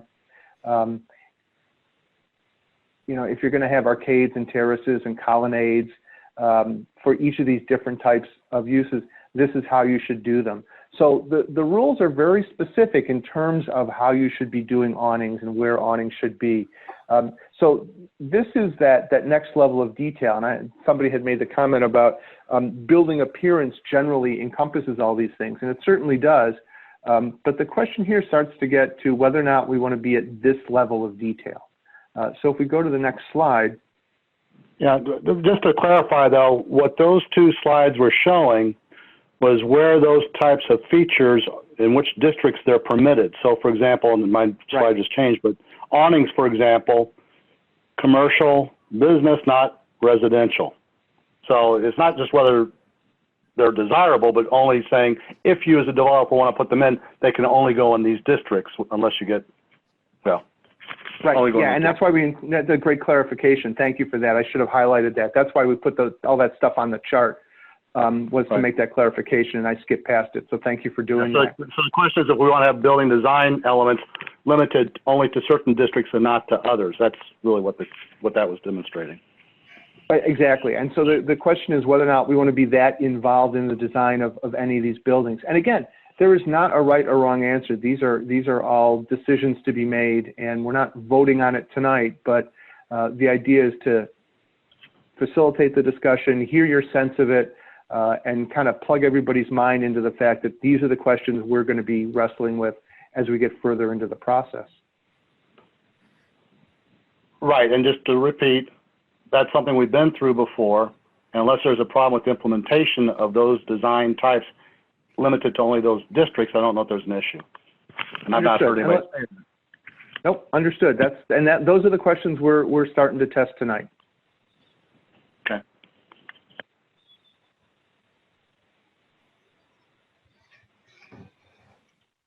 Okay, just another minute or two for people to kind of opine here, and then we've got the same kind of question on the next slide. So again, in the interest of time, we'll go another 10 seconds and then we'll flip the slide.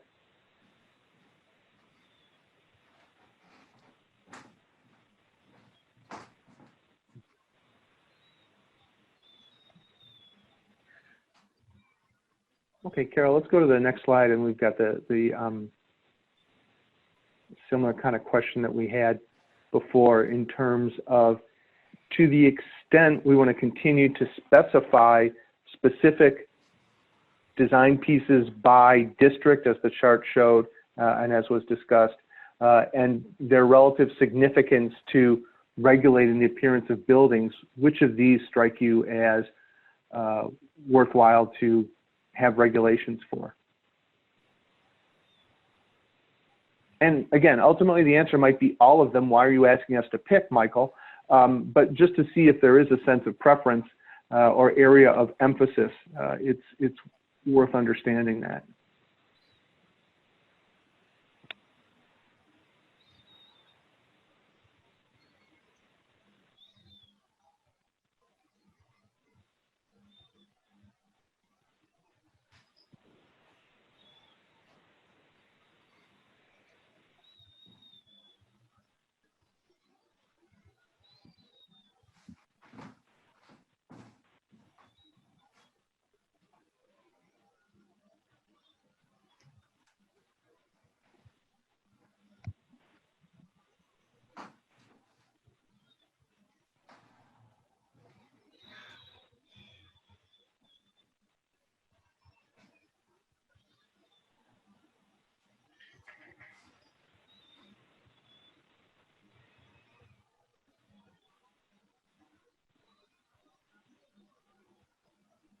Yeah, and I think the responses so far are kind of picking up on the notions you all have discussed about, you know, kind of the general appearance being as important as any of these specific items.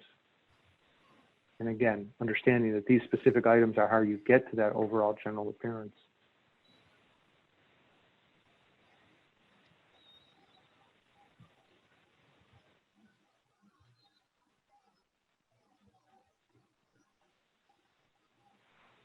Okay, great. So these questions of which design elements and how are they addressed is one that we will continue to work through with you all as the code gets updated. But this is a great start and a great way for us all to be put on the same page in terms of what these various items are.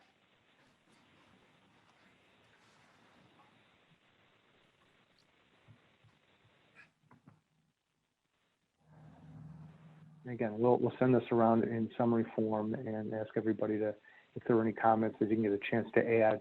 And I'll just add my appreciation again for you all being so very understanding and working your way through all this technology. It's been very helpful for us as we undertake the update. Why don't we go to the next slide?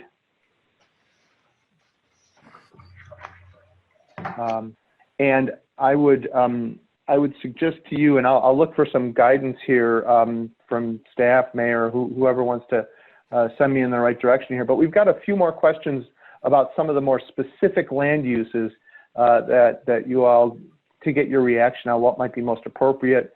But we've kind of come to the end of the time. If it's all right to keep going, there's about another 10 minutes or 15 minutes left in all of this. And if that's all right with everybody, I'm certainly game to keep going. And if people got to sign off, that's certainly cool. But since this is an official meeting, I don't want to just let people leave without getting some direction, Emily or Eric or Mayor, in terms of how you want to handle the rest of the meeting.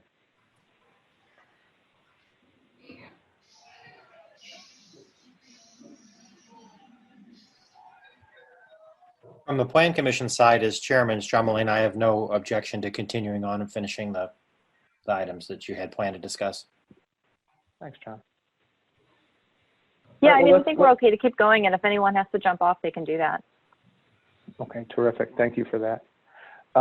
So one of the questions we wanted to do is follow up. We touched on land use pattern previously, but we want to know if we continue to have consensus initially from this group in terms of the types of land uses that would be appropriate in the area. So Carol, let's press on with the next map, or the next slide. And so when you think of that mixed-use commercial area, that area that's up by the interchange, that red area, these are all land uses that are currently permitted in that area. Again, no right, no wrong. in terms of the answer, but want to confirm if we're trying to confirm the current direction is the best way to say that. So if people want to share how good a fit they think some of these things are in that area, that would be really helpful.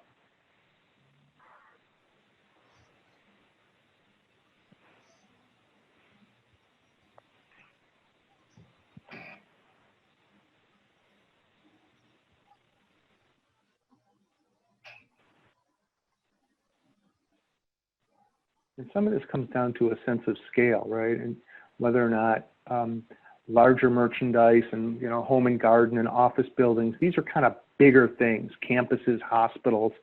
This is why we're asking about whether or not these are appropriate out by the interchange. They're the kind of things you're more likely to see. And again, these are not going to be all of them, and this is not going to be the final list, but just trying to get a sense of the scale of the land uses that y'all think are most appropriate for this area.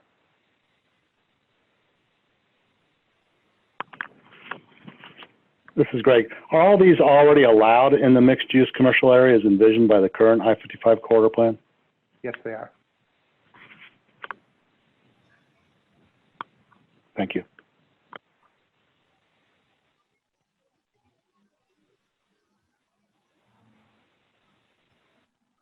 We'll give everybody a couple of minutes to, just another minute or so to click on this, because we've got another list of these on the next slide. You know, Mike, one of the things obviously is going to immediately impact this is where we're at in the economy with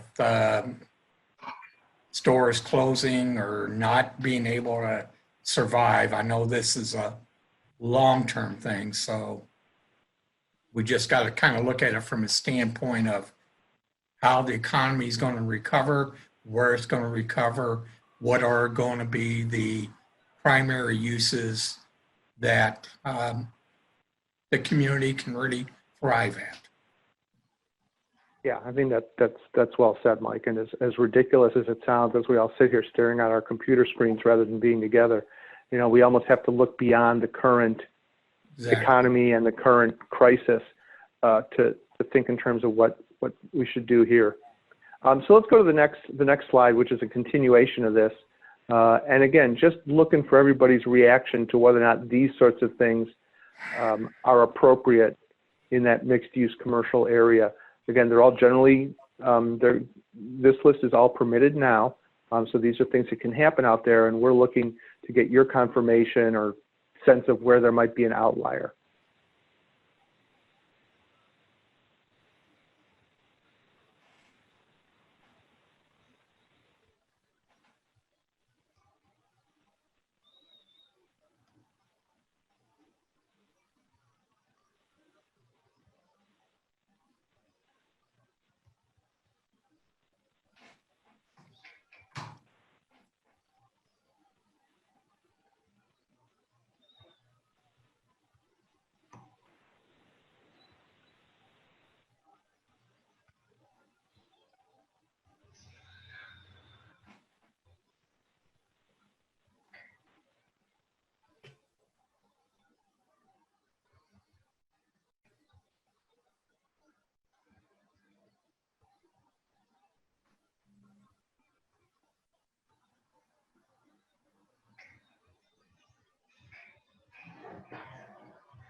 Good. Any comments on this mixed use area or thoughts about uses that should or shouldn't be there? I don't think that we see any surprises up here on the screen in terms of what's a good fit for what's common to see around these kind of interstate interchanges.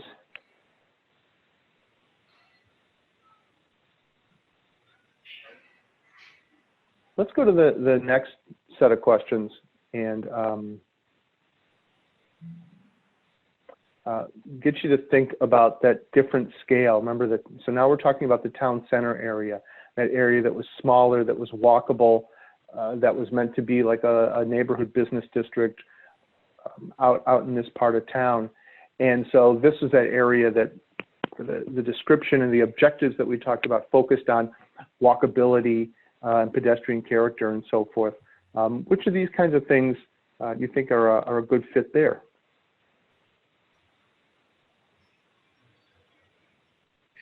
And you can see that even some of the terms reflect that difference in scale, talking about medical offices and services rather than hospitals, and talking about hotels and inns rather than the larger facilities. Are these all allowed in the current town center area of the current plan? Okay. Thank you.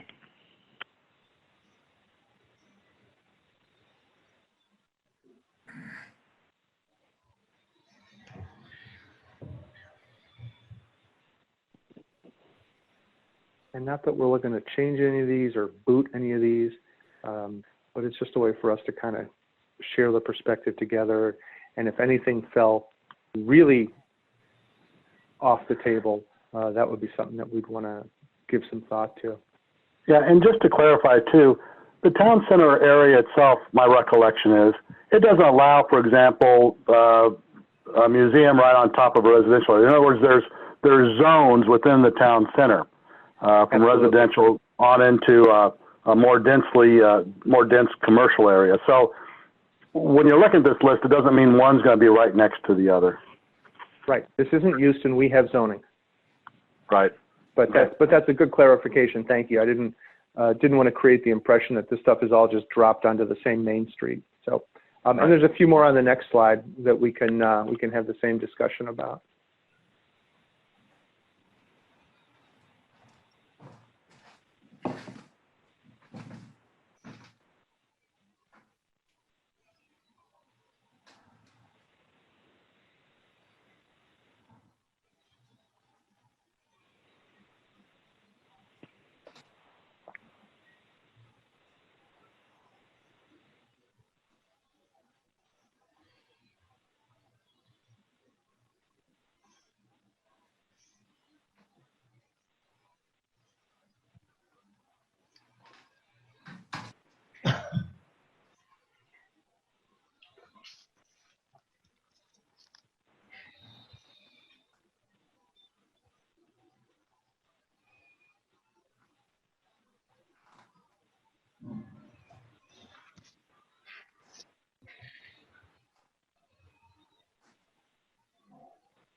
Okay.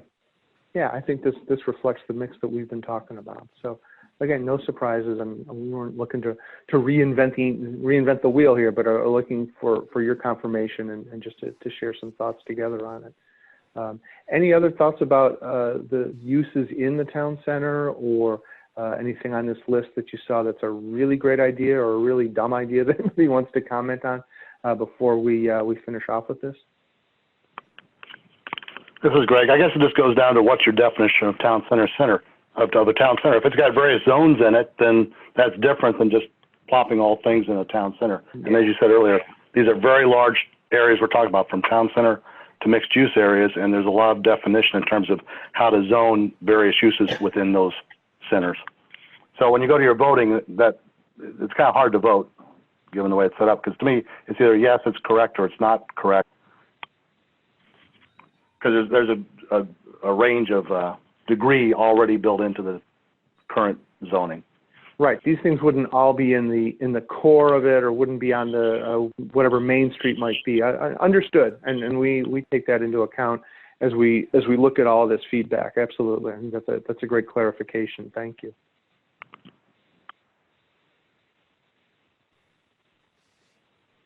Okay, this is great. Let's move on to say thank you. Again, the idea here was to kind of get everybody on the same page and update those that are newer to it, and hear the insights of those that have been involved with it. as we move forward, we're going to use this as, we're going to incorporate your insights into the draft. I wish I could tell you that this is all really easy to do and we'd have it for you next week, but it's going to take a while. You know, from what the way we approached the B1, it was a very iterative process. And we very much enjoyed working closely with staff to kind of get it to the 80–90% version that it should be, and got terrific feedback from you all in the community. And we expect the same sort of iterative approach to whatever revisions end up being made to this, whether or not they focus on land use design or how the code is applied. But with that, that's the end of our workshop. That's the end of our seeking feedback at this point.